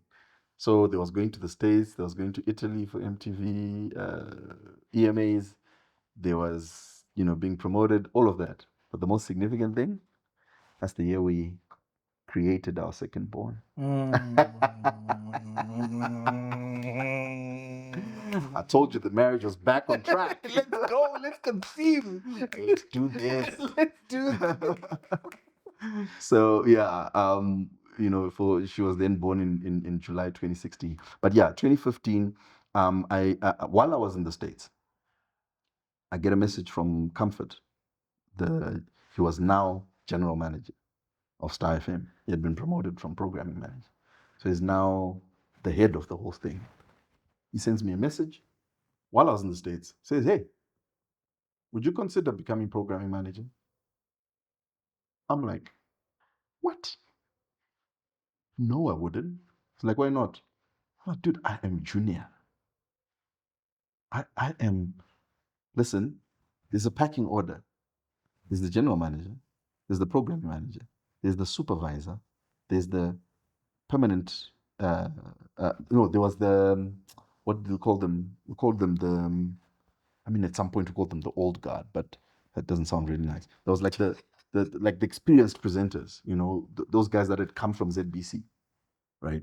Who were sort of the vanguard. They were the ones in the main spaces, and they sort of trained the rest of us. Mentoring. And then there was the rookie presenters, who were like those ones from the auditions. Then there was people like me, who were part-timers when we got in there. So I was at the bottom of the packing order, even though I was no longer a part-timer at that time. I now graduated to a rookie, but still there was that. It still hung over, because it was like, yeah, there's us, then this. I'm like, I'm as junior as they come. It's like, I think you can do it. Now, pause right there. How important is Comfort Mbofana in your growth and your evolution as a media executive and just your journey throughout all this? Because he shows up many times as a guiding hand to what your next step would be. I would say Tich Mataz discovered me. Innocent Chuma groomed me. Comfort mentored me. So Comfort was my transition from being on radio to becoming a media executive. He guided my pivot from being a radio personality, a radio presenter, producer, or a DJ, to becoming a manager, to becoming someone who can be in charge of the administrative structures of a radio station. It's a mindset shift. How was it being on Breakfast and also being the programming manager? I had to leave Breakfast. Again, another huge pivot. And I was listen, remember I started beginning of 2015 on Breakfast. And then June 2015, I go to the States.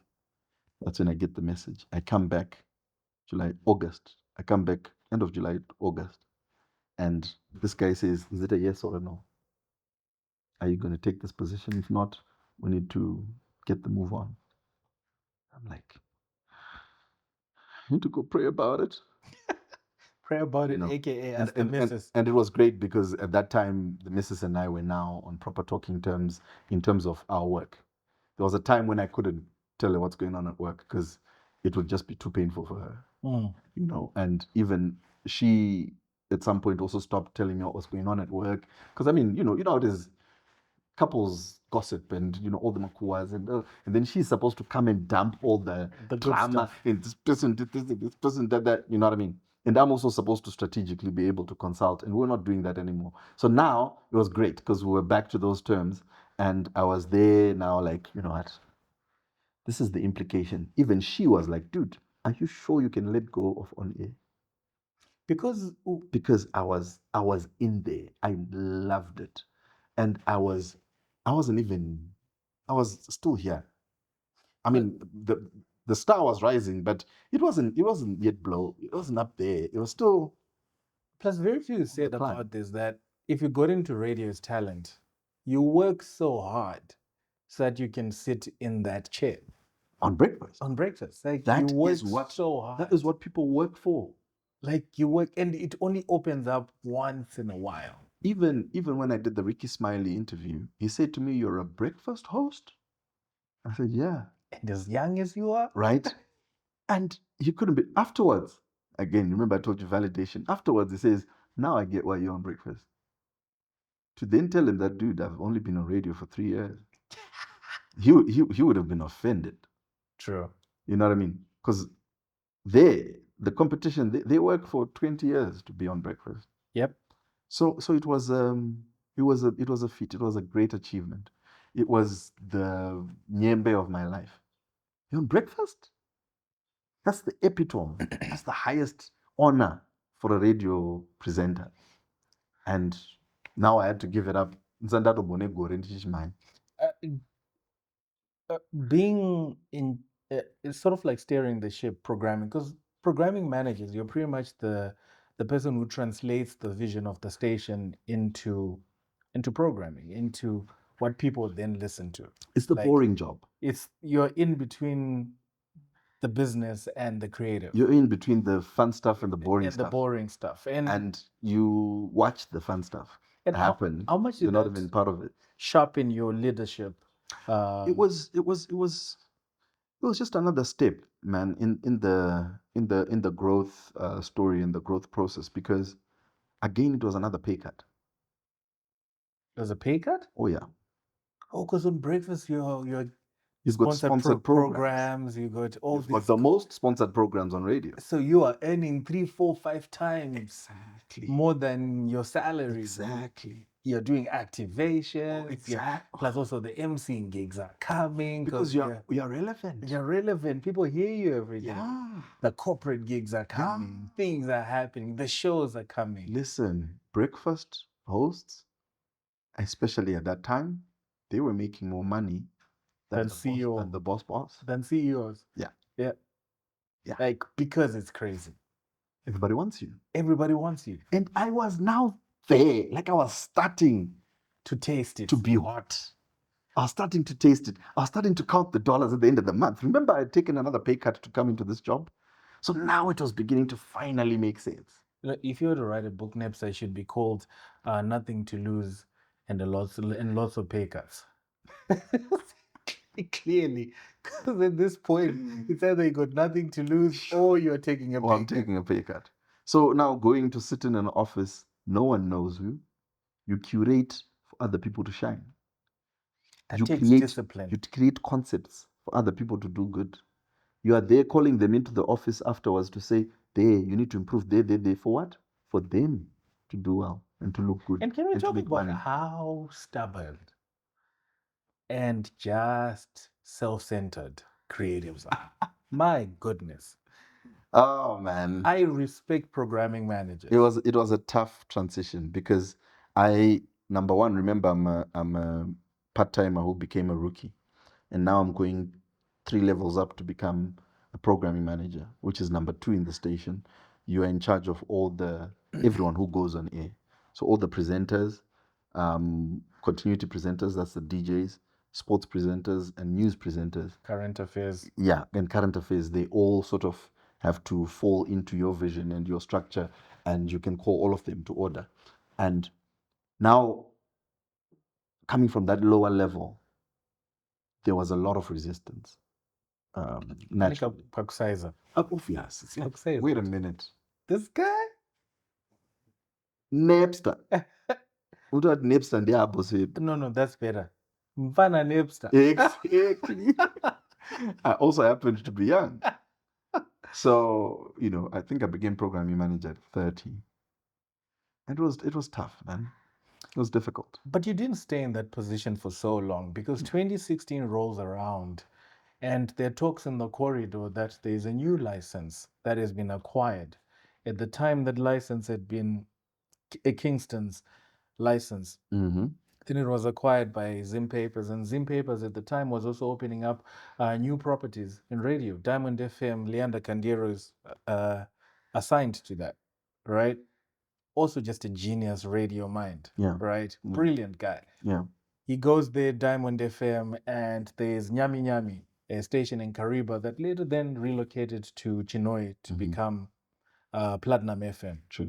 But also there's a talk of a talk station that's being created for Harare, because there's talk about that. And again, there's a person who starts to have the conversation with you. That person also happens to be your mentor. Comfort. Yes. Yeah. The number of challenges that guy has given me, and the number of times we've sat in places and thought, again? Are we going to go for it again?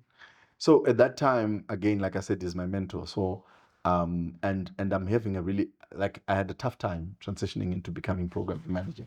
So and he had been program manager for a year before that. So I leaned on his advice a lot. And he would drill into me the issues of, listen, you need to now move your mindset from being part of the pack, being part of the huddle, part of the team, to separating yourself. You're now their boss. And I'll be like, no, but I want to be a cool boss. I don't want them to be like, hey, chef. I had these. Wangu, pick a struggle. Exactly. Pick a struggle. I eventually learned it by myself. Sometimes they don't even want that. And so, learning through all of that, I then at some point, he then says to me, listen, is this thing that's coming? Zim Papers, Kingston's, Yema Bukuya, did one bid to get a radio license. We got the license, and then the company started failing, and it literally went into closure. So Zim Papers then thought, let's bid for this. We'll just take over the license. They did a bid, they did this, and they were awarded the license to sort of pick up where Kingston had left off. And then now it was like, okay, we've got the license. What's the plan? And then you're the plan. Put it to Comfort and said, dude, come up with the concept. Comfort came to me and said, draft something. What do you think will work? I went, it's an idea for Mhandire.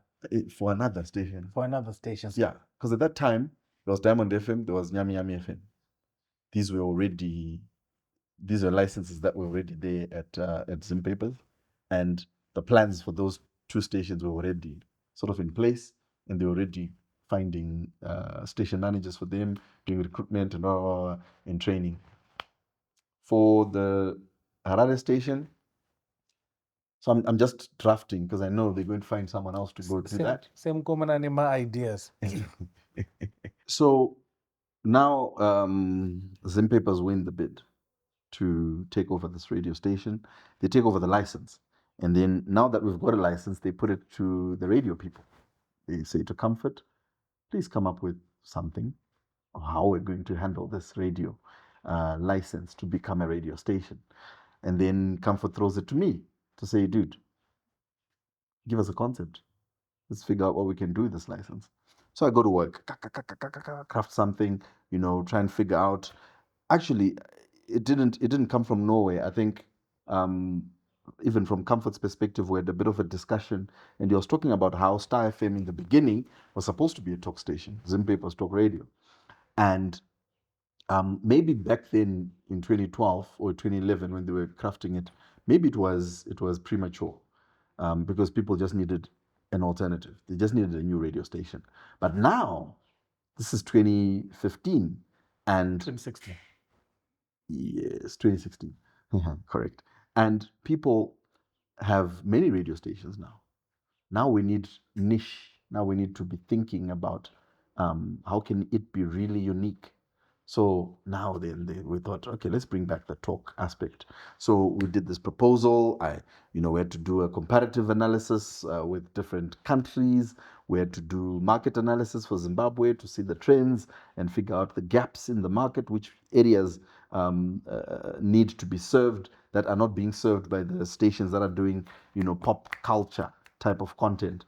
And we did that, created that presentation, and then we went to, uh, and then, Comfort pitched it to the CEO of Zim Papers, and they had a back and forth, and, they liked the idea.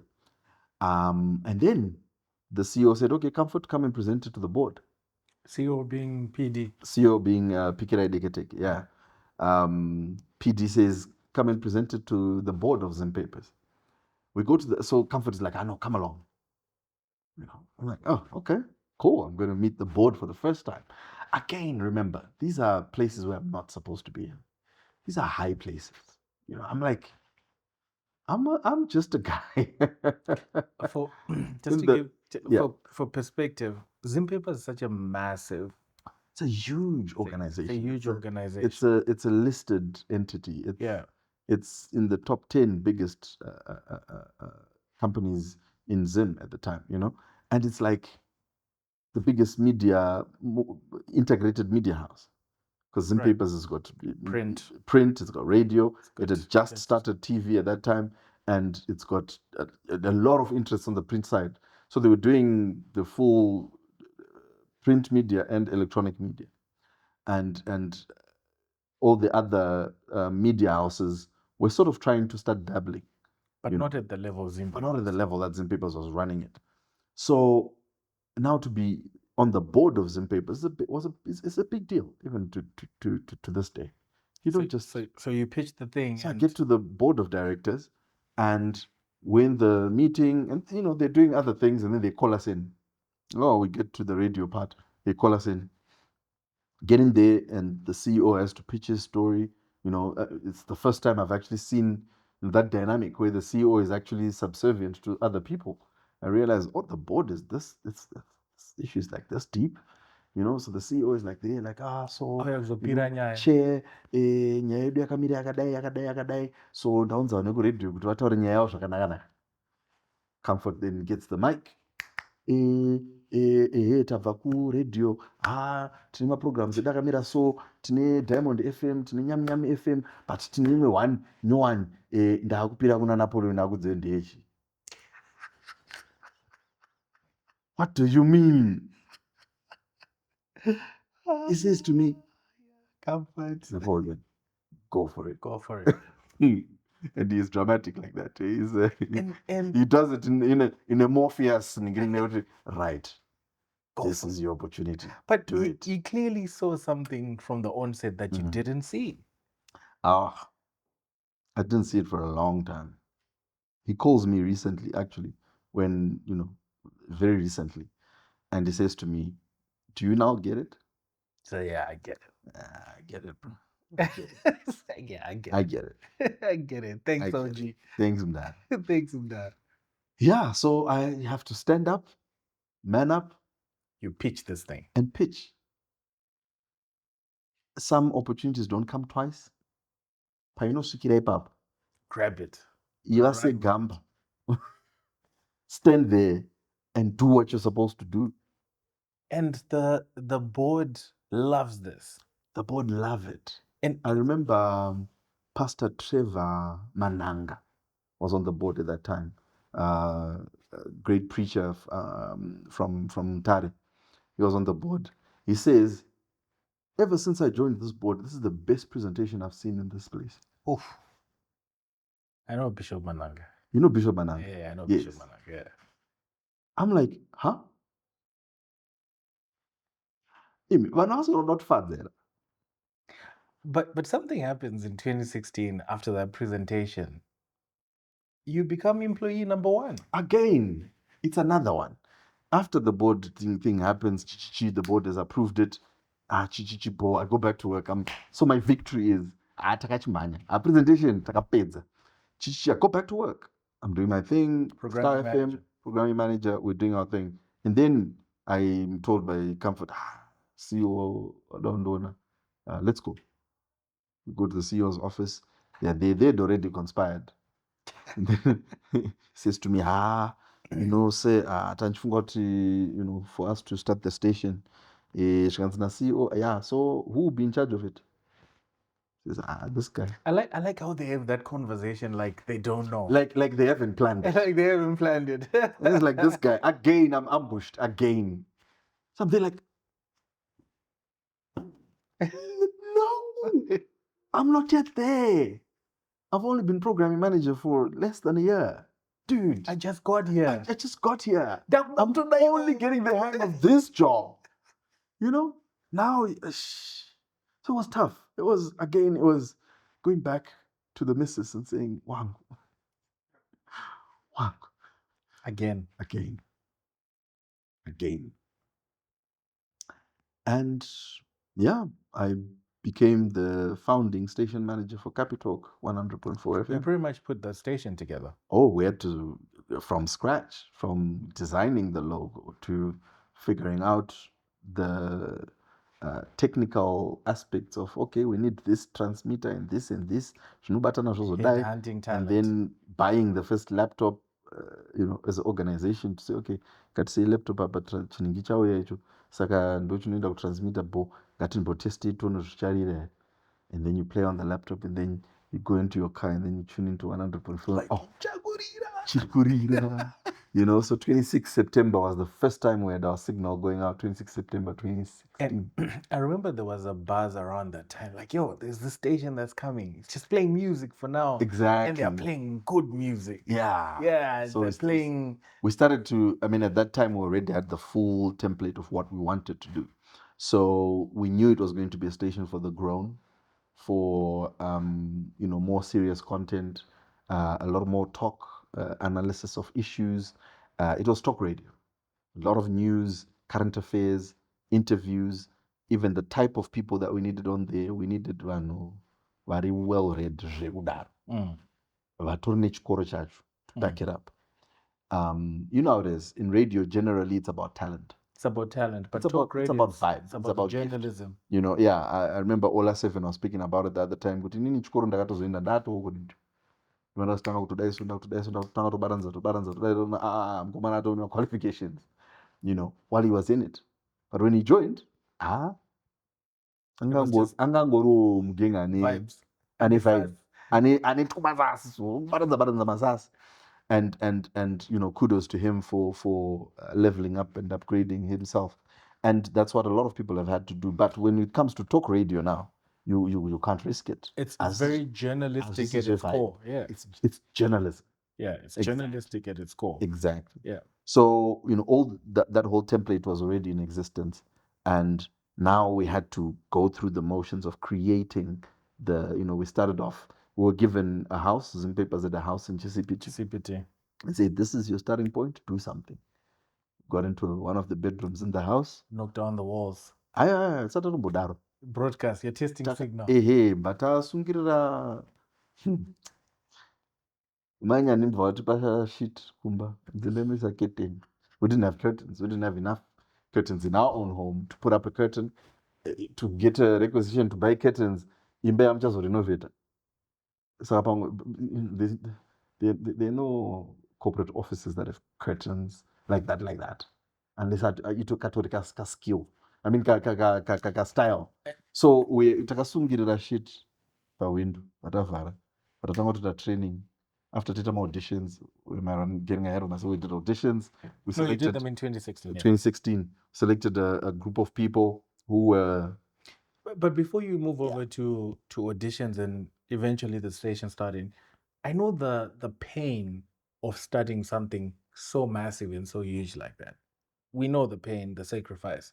But can we talk about the joy of starting something, like seeing it come together? Seeing where knocking down the walls, bringing the vision to life? No, there's no joy there. There's pain. The joy comes way after. When you're looking back. Say, ooh. That's where the joy is. In the trenches, starting it. No. We underestimate the pain of starting something. We need to clap hands more for people who start stuff. Oof.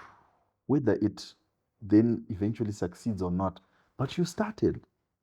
To start, to put yourself out there, to be bold enough, and to actually follow through. No. That's hectic. It is. And I'm starting this radio station not as an entrepreneur completely. I've got backing of the Halls and Papers Group. This is a big organization with money. So it wasn't so much of giving of my substance in monetary terms, but giving of your heart. You have to make it work. Oh, it was Because you blood, have sweat, no and reason tears. to fail. Because you can't. You can't fail. And as a young person who the organization has taken a chance to say, 31 years old, Plus, we think you can do it. Exactly. Plus, sometimes as well, that imposter syndrome. Sometimes you're doing things to market yourself. You know how social media is, for example. Social media is a lot of fake things. Is it? If people are putting their best foot forward, and sometimes it's a fake foot forward. But in marketing, is it? So sometimes you go too far and then people believe you and they give you the opportunity. Of what he hears. But Napster, I'm going to jump to 2017 and I'm going to tell you something. At the time I'm working for ZFM, as a radio nerd, I don't think outside of ZFM there's any. I told myself if I was going to work for any other station in this country, there was only one station I wanted to work for. It was Capitalk. Because it's the only station that made me excited again about radio. What? I kid you not. Why? When you guys launched in running a talk station in a country at the time we were like Zimbabwe, where politically people were polarized and it's so charged and somehow you built a station where people can have conversation and see themselves and see eye to eye and somehow connect with their story. I've never seen anything like that. It's easy to play a song, to play music all day and do links. It's hard to play one song an hour and have people talk all day and have a listenership. That was probably outside of Star FM for being for what they started at the time and just introducing a fresh new dynamic to what we knew, ZFM for excellence. But Capitalk, you were brave. You taught us how to be brave, how to own our story, and how to many other ways of how to have a conversation. Because no, let's sit down, let's hear each other as people. And the weekend programming, I loved it. It's my kind of music. And Capital, you got it. If anyone didn't tell you that, I'm telling you right now, you got it. Like you guys got it. You got it. You got it. You got it. Thank you. You nailed it. You nailed it. You nailed it. And how was the experience of starting? 17 January. 17 January we launched. Again, we're still in that bedroom, in that little corner room. And again, my window, curtain sheet, shit. bed sheet. Not because there was no money, but because we had to. Because the license We had to demanded. start. Yeah. We had to start. So yes, my renovations are and all of that, but we have to start. And we're in this room. We buy a 12-channel mixer and a laptop. And like, guys, so we had about a month of training before that. Because again, these are Sasiya next Star FM. Star FM kwakatanga kuine ma veteran radio presenters who were the vanguard. And then you had trainees, right, who eventually took over. With Capitalk, we started fresh, right off the bat. Yeah, because the only people who I knew then who had been on radio somewhat was Faregwazi Faregwazi. and the Masenda the Masenda brothers from back But in the day. yeah, but the Masenda brothers were came in not about 6 months 6 into months the program. Everyone else, it was fresh. Everyone was fresh. I think Tamim Kanjla Yeah, Tammy. and Faragwazi Fareg was were the only two were the only ones that had been on radio. on radio. Everybody else was brand new. Brand new, yeah. And but it was good It was because refreshing. it gave us an opportunity to train them on a completely new format of radio, and they didn't know it was new. In the sense that yes, they do listen to radio, they've got their favorites, you know, and they've got a way that they think radio is done, but they had never done radio themselves. So now we're teaching this is how radio is done.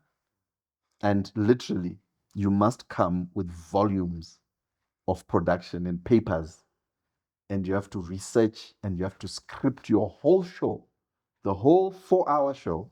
You have to script it yourself, and you need to be able to talk for a whole hour because you play 2 songs in an hour. Bottom of the hour and top of the hour. Exactly. You play a song just after news so people can refresh. Then you start talking, and then you play a song at 1:30 so that you can shift into your next conversation. And that's it. That's it. We reset again. But 2017 is a significant year because as a country we're going through transition. It's also a place of serious transition for you because you're also transitioning from being station programming manager, now you're station manager, you're founder of a thing. And we flip over to 2018. Now 2018 starts on a high, the station is gaining listenership, it is now market share. Now we are starting to take off. Can I tell you? I don't know if I've ever spoken about this. 2017, the military intervention happens in this country. Right. November. And it is the scariest time for media. Especially as a talk station. Yeah, because all media goes into blackout mode. Yes. Because people are so unsure. You remember that period between the 17th of November. I was on the air. Until the around 24th, 25th. That's when people are like, oh, okay, there's a new dispensation. Now we can talk. But during that time, media went into blackout mode. People were like, oh, we don't know what's going on. We don't want to get into dangerous waters, get into trouble. We just don't understand it. By day 2, the 18th, the 19th, the 18th of November. That's a Friday. It was a Friday. We started to analyze the situation. Aren't you getting calls? Yeah, just a little bit of analysis. Okay, so what happened? By the 19th, we start to go in. Saturday, you're full on. We start to go in. 20th, by the 21st, we were the only station talking about it. And everyone started listening to Capitalk people didn't understand what was going on. Now it's easy to talk about it in hindsight. But at that time, it was so difficult. Okay, we've seen General S.B. Moyo on screen, and so now talking to what hey panenge pane vanhu vafa or pane uzvazodi or ha ningasosungwa, and it was all just rumors. There was no one could confirm or deny. No, it was just a craze. It was such a scary time. Because there was no understanding. I called the CEO directly. Yeah, I said, sir, if ever there was a time for Capitalk to launch, it's now. This is the time that we will hook people. Because with radio, the organic cycle of radio is for someone to become a listener is a tough job. Because they've got their station that they listen to.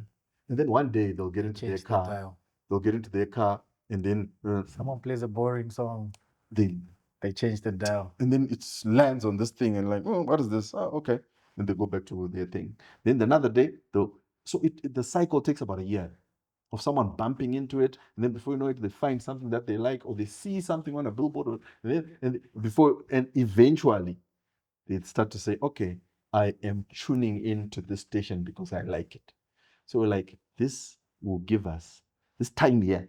Traction. It's going to help us to cut short that cycle of acquiring a listener.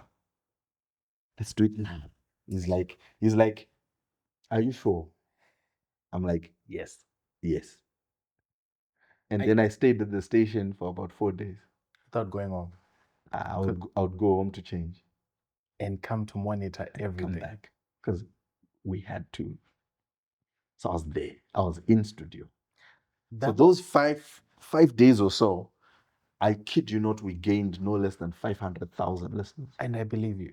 Yeah. I believe you so much because I remember at the time there were two places you could get analysis. Said that you were on Twitter or you were on Capitalk. Yeah. And you wanted to hear the scoop. You wanted to hear what's happening.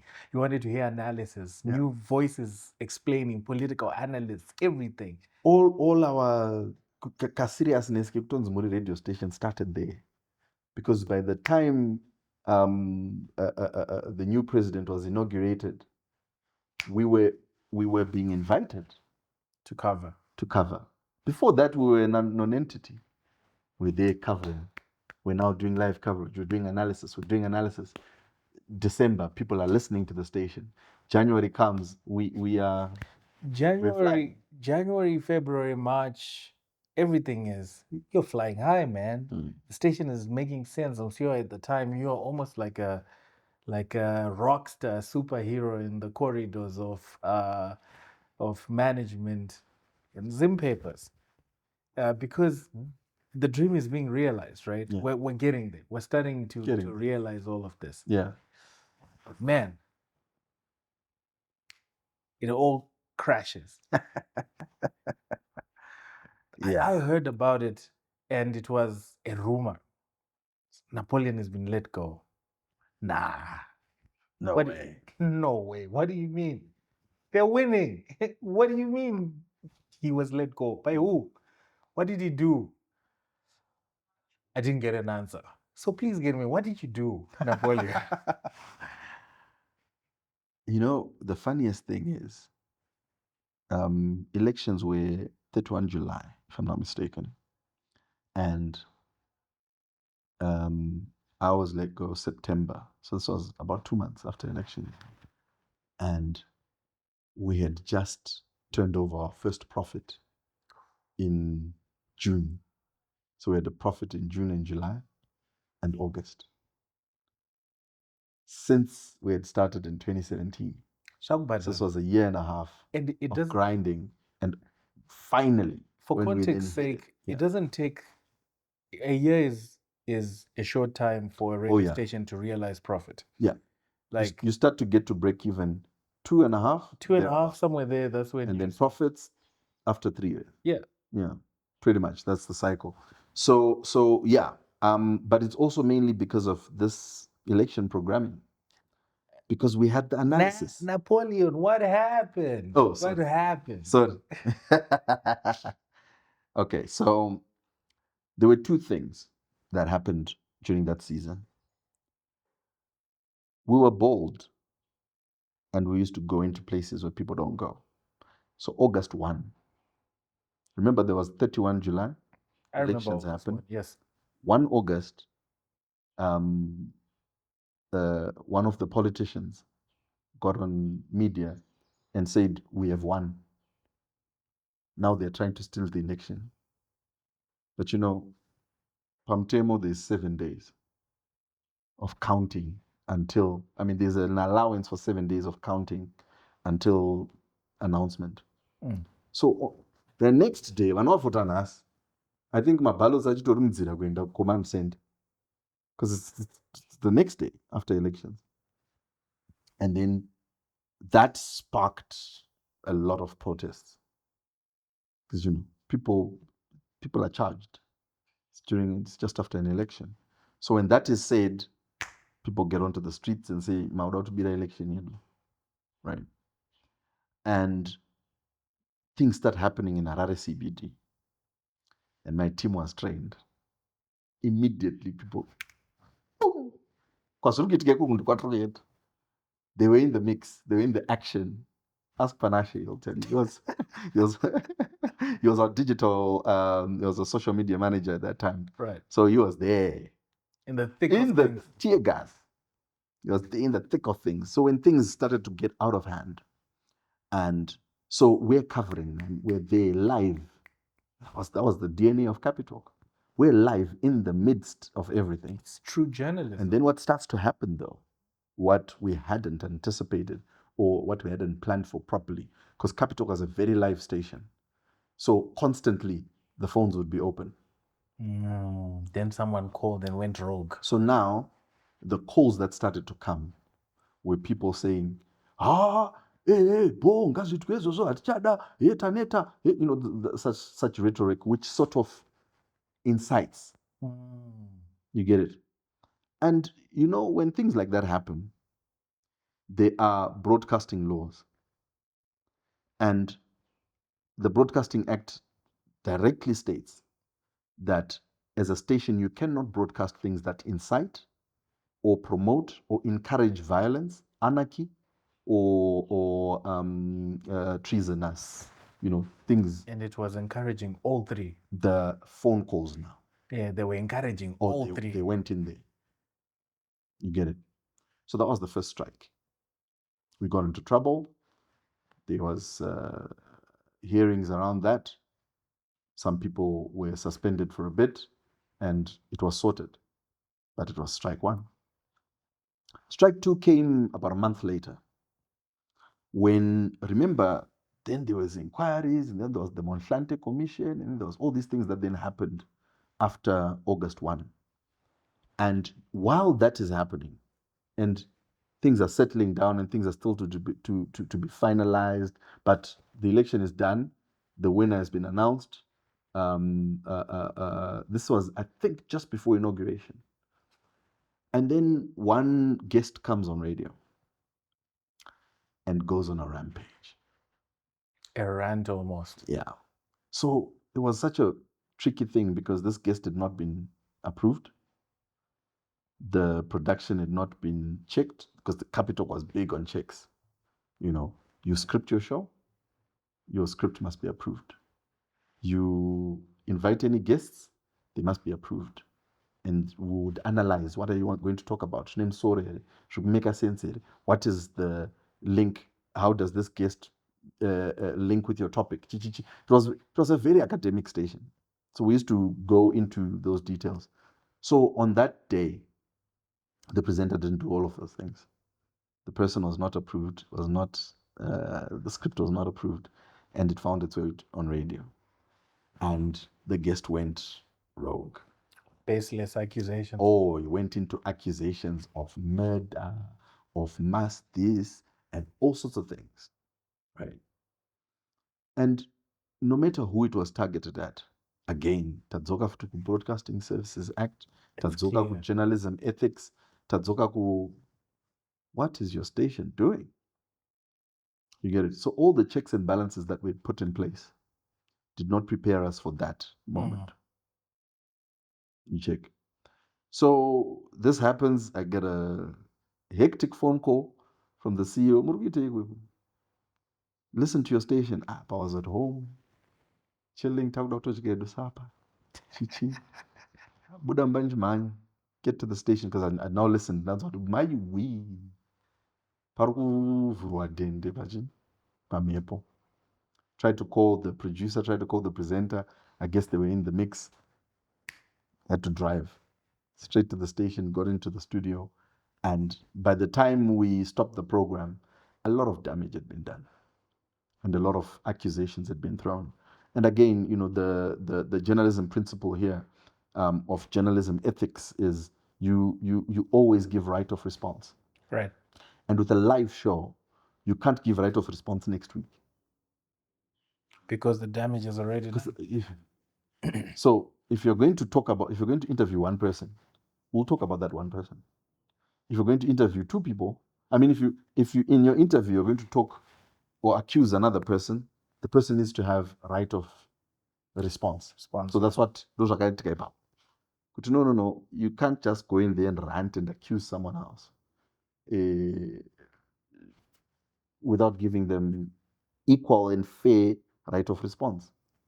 So as a journalist, what then you're supposed to do, you stop them. and say, no. That person is not in the studio to defend themselves. So or let's analyze issues without throwing accusations. So yeah. Again, after that, it is then checked, Yeah, at that time, Capitalk is now notorious. Like in station, what is this? You get what I'm saying? We've worked out, we've built this, we've created a lot of structures, we've redefined radio. But when the heat came, we were found wanting. Found wanting. When the hot national issues confronted us, can we talk about we were found wanting. Responsibility? Because people think about journalism and the media, they think of it from a very light and very surface level. They don't understand the deeper issues that it all affects, that keeps our society in balance. And that is an example of what happened in that moment. That the station, as much as it was doing all this, in its downside, it was upsetting a certain balance because of the things it was not adhering to that are part of law, if we could call it that, or the Broadcasting Act. But as you were let go, how painful was that to leave your baby, because you're leaving your child?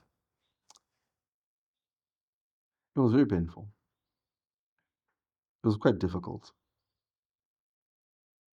due to many other surrounding factors, but chief among them was obviously, like you're saying, I've built this. I've labored for this. And at that time, unlike when I started in radio, this time I had the full blessing of my family to say, go get this. So now I was doing 20-hour shifts on radio. And they allowed it. And they understood it, which was beautiful at this time. So I really poured my life into it. They can tell you, the people that were there at the beginning. But I would be there at 5 a.m. to prepare for the 6 a.m. shift. Not that I was on radio, no. So that I can monitor and assist. And then I'd be there training, because now we put the 9 p.m. to 3 a.m. was like our training segment. Right. But I was the one who was training everybody. So I was there doing training every day as well. You're managing the station, you're doing pretty much everything. We're doing marketing, we're doing branding, we're doing social media, we're doing, the station, the online station. But you remember, you're also working with people who've never been on radio. So they're still, all of them are still in training.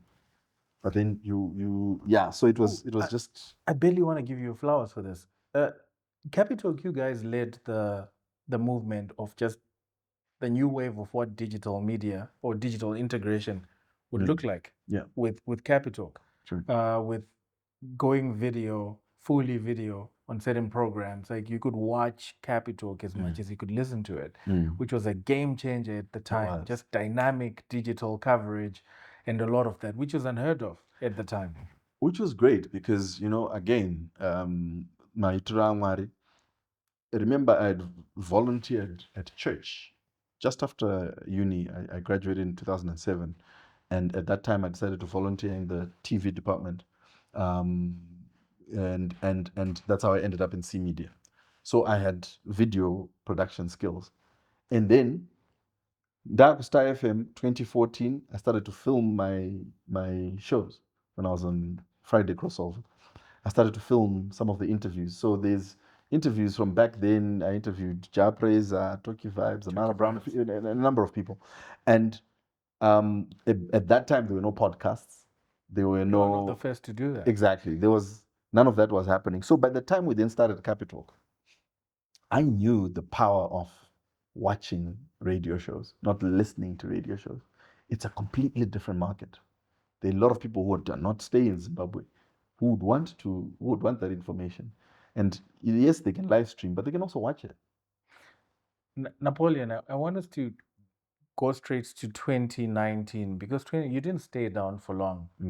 2019, as a way to keep the ball rolling, as someone who you were just dismissed. You were dismissed pretty much. Yeah. 2019, you have your hand at, you get back to entrepreneurship, right? Two important things that you start that year. You have an agency of sorts. Yeah. Yes, and you also have a social enterprise, which is very key to the life that you had lived for the past 5 years or so when since you started radio. You then started the radio presenter masterclass. Sure. Can you just take me through those two things before I talk about an interesting call that came through the same year that then positions you to where you are now? The radio presenter masterclass, passion project, because I had the realization while I was at Capitalk that, remember that radio bug that bit me in 2012, and I couldn't sleep. I would constantly be wanting to be on radio. In 2017, I realized that bug was gone. It had shifted, it had morphed. Now I enjoyed training people more than I enjoyed actually doing it. Because from the time we started training, which was December 2016, until we launched the station, and then I spent the whole of 2017 training people and really just trying to structure the station. 2018 came around, and I thought, okay, I've trained. We've had our first anniversary. This thing is now, it's running. And we're getting into elections, and everyone is listening to our station. People are there, it's pumping. Let me now create my dream show. I don't even have to ask anyone for approval. I'm the one who approves people's shows. So let me create the one that I like. I curated my own nice Sunday. No, Exactly. it is gold Sunday. standard. Yeah, it's Platinum Lounge. Platinum and Lounge. Gold Standard. Gold standard. Oh, Gold Standard was the name of the show. Show, yeah. And there was a segment called Platinum. Platinum Yeah. Lounge, yeah. I created this thing. Play my old school music, then I'll play my gospel, then all the things that I like, that I love. I'm like, yeah, I'll make my own show. Did that show not bore me to death? I didn't enjoy being on radio anymore. I didn't enjoy, the things that I like about production. Okay, then I say this, and then the moment I finish speaking, the track starts, and then I put a jingle, and then I didn't enjoy it anymore. What I enjoyed, though, was listening to someone I trained doing that. So by the time I left Capitalk, I was already in that training mode. So I thought, let me start training. There's no radio school in Zim in terms of on air, teaching people how to be on air. Let me train. Then I started the radio presenter masterclass, grouped up with a few of my friends, and we thought, okay, let's do this. I'm the radio one. They were like more, admin and structure people. And then we put this thing together, put up adverts, and said, listen, if you want to learn how to be on radio, come, let's train you. And people flocked. Then we decided, okay, let's do auditions. And sure, people flocked. We were looking for 20 students, and we had about 730 people that showed up for those auditions. And now we had to do 2 days of auditions in 2 separate rooms. And I was blessed that now I knew so many people in radio. So I had so many superstars that were willing to come and do the auditions. I remember those star-studded. Yeah. No, we had Star-studded. TK, we had Tilda, we had they're being starstruck. Miss Red. Yeah. Coming in that room. Oh, you're coming in there to be interviewed by Miss Red, Tilda, TK, Linda Moriro. You're thinking, what? So we had a great time. And these people did a great job of selecting. We had our first 20 and decided, okay, let's give you guys 2 months of training. Then spoke to radio stations again through links. And they said, yeah, okay, they can come through for a month of sort of internship and on-air trials. And with the Radio Presenter Masterclass, we managed to do it for 2 seasons. So we trained 40 people in total. Couldn't continue it after that. Remember, it was a social enterprise.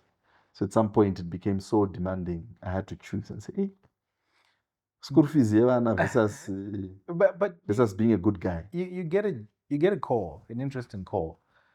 There's an organization at the time that had been doing work. I had interacted with this organization when it was pretty much in its infancy. Got a call from Leonard Mapfumo. Yes. He had some artists he had developed and he needed to plug onto radio. So he wanted us to listen to the new music and whatnot. This company is called Jacaranda Culture Media Corporation, JCMC. At the time, they'd just gotten a license to produce the numbers. Yes. The numbers at the time were being produced by AB Communications, but their term had just ended. And there was a bid and they won this bid. But they were looking for someone to run with this vision. And you get a call. Yeah, I did. Ha! Yeah. So upenyu wangu ni shamwari. I'd never done event planning. And to be honest, what they really had to go by were articles that I'd written in 2014 after I'd attended the summers in South Africa. And then I wrote this scathing article. Ndichiwanzira awards shows in Zimbabwe. In the Herald. Because you were Zim papers, so you could. Exactly. And you were not being paid for that. You were just volunteering. No. Yeah, like again. So I wrote an article and I talked about, what needs to happen for Zim Awards shows. Chichichi kusangorongeka chete hazvimbodi mari zvitoramba chingoti hakuna mari kukuplana kunoda mari here. I went in. And yeah, a few years later, I get a call. Do you want to manage the biggest awards show in the country? I'm like, me? I mean, and now I went for the interview. Leonard Mapfumo and Tinashe Kitchen. We spoke about it, and then eventually I met with Steve, the chairman of JCMC. We spoke. And I thought, okay, let's do it. I'm never one to be out of ideas, so I've got ideas. Let's try. Plenty. And they also had plenty of ideas. They already had a plan in place. I was just supposed to come and sort of give it life. But I also had ideas of my own. So I went in there and we pushed. I became the producer of Nama.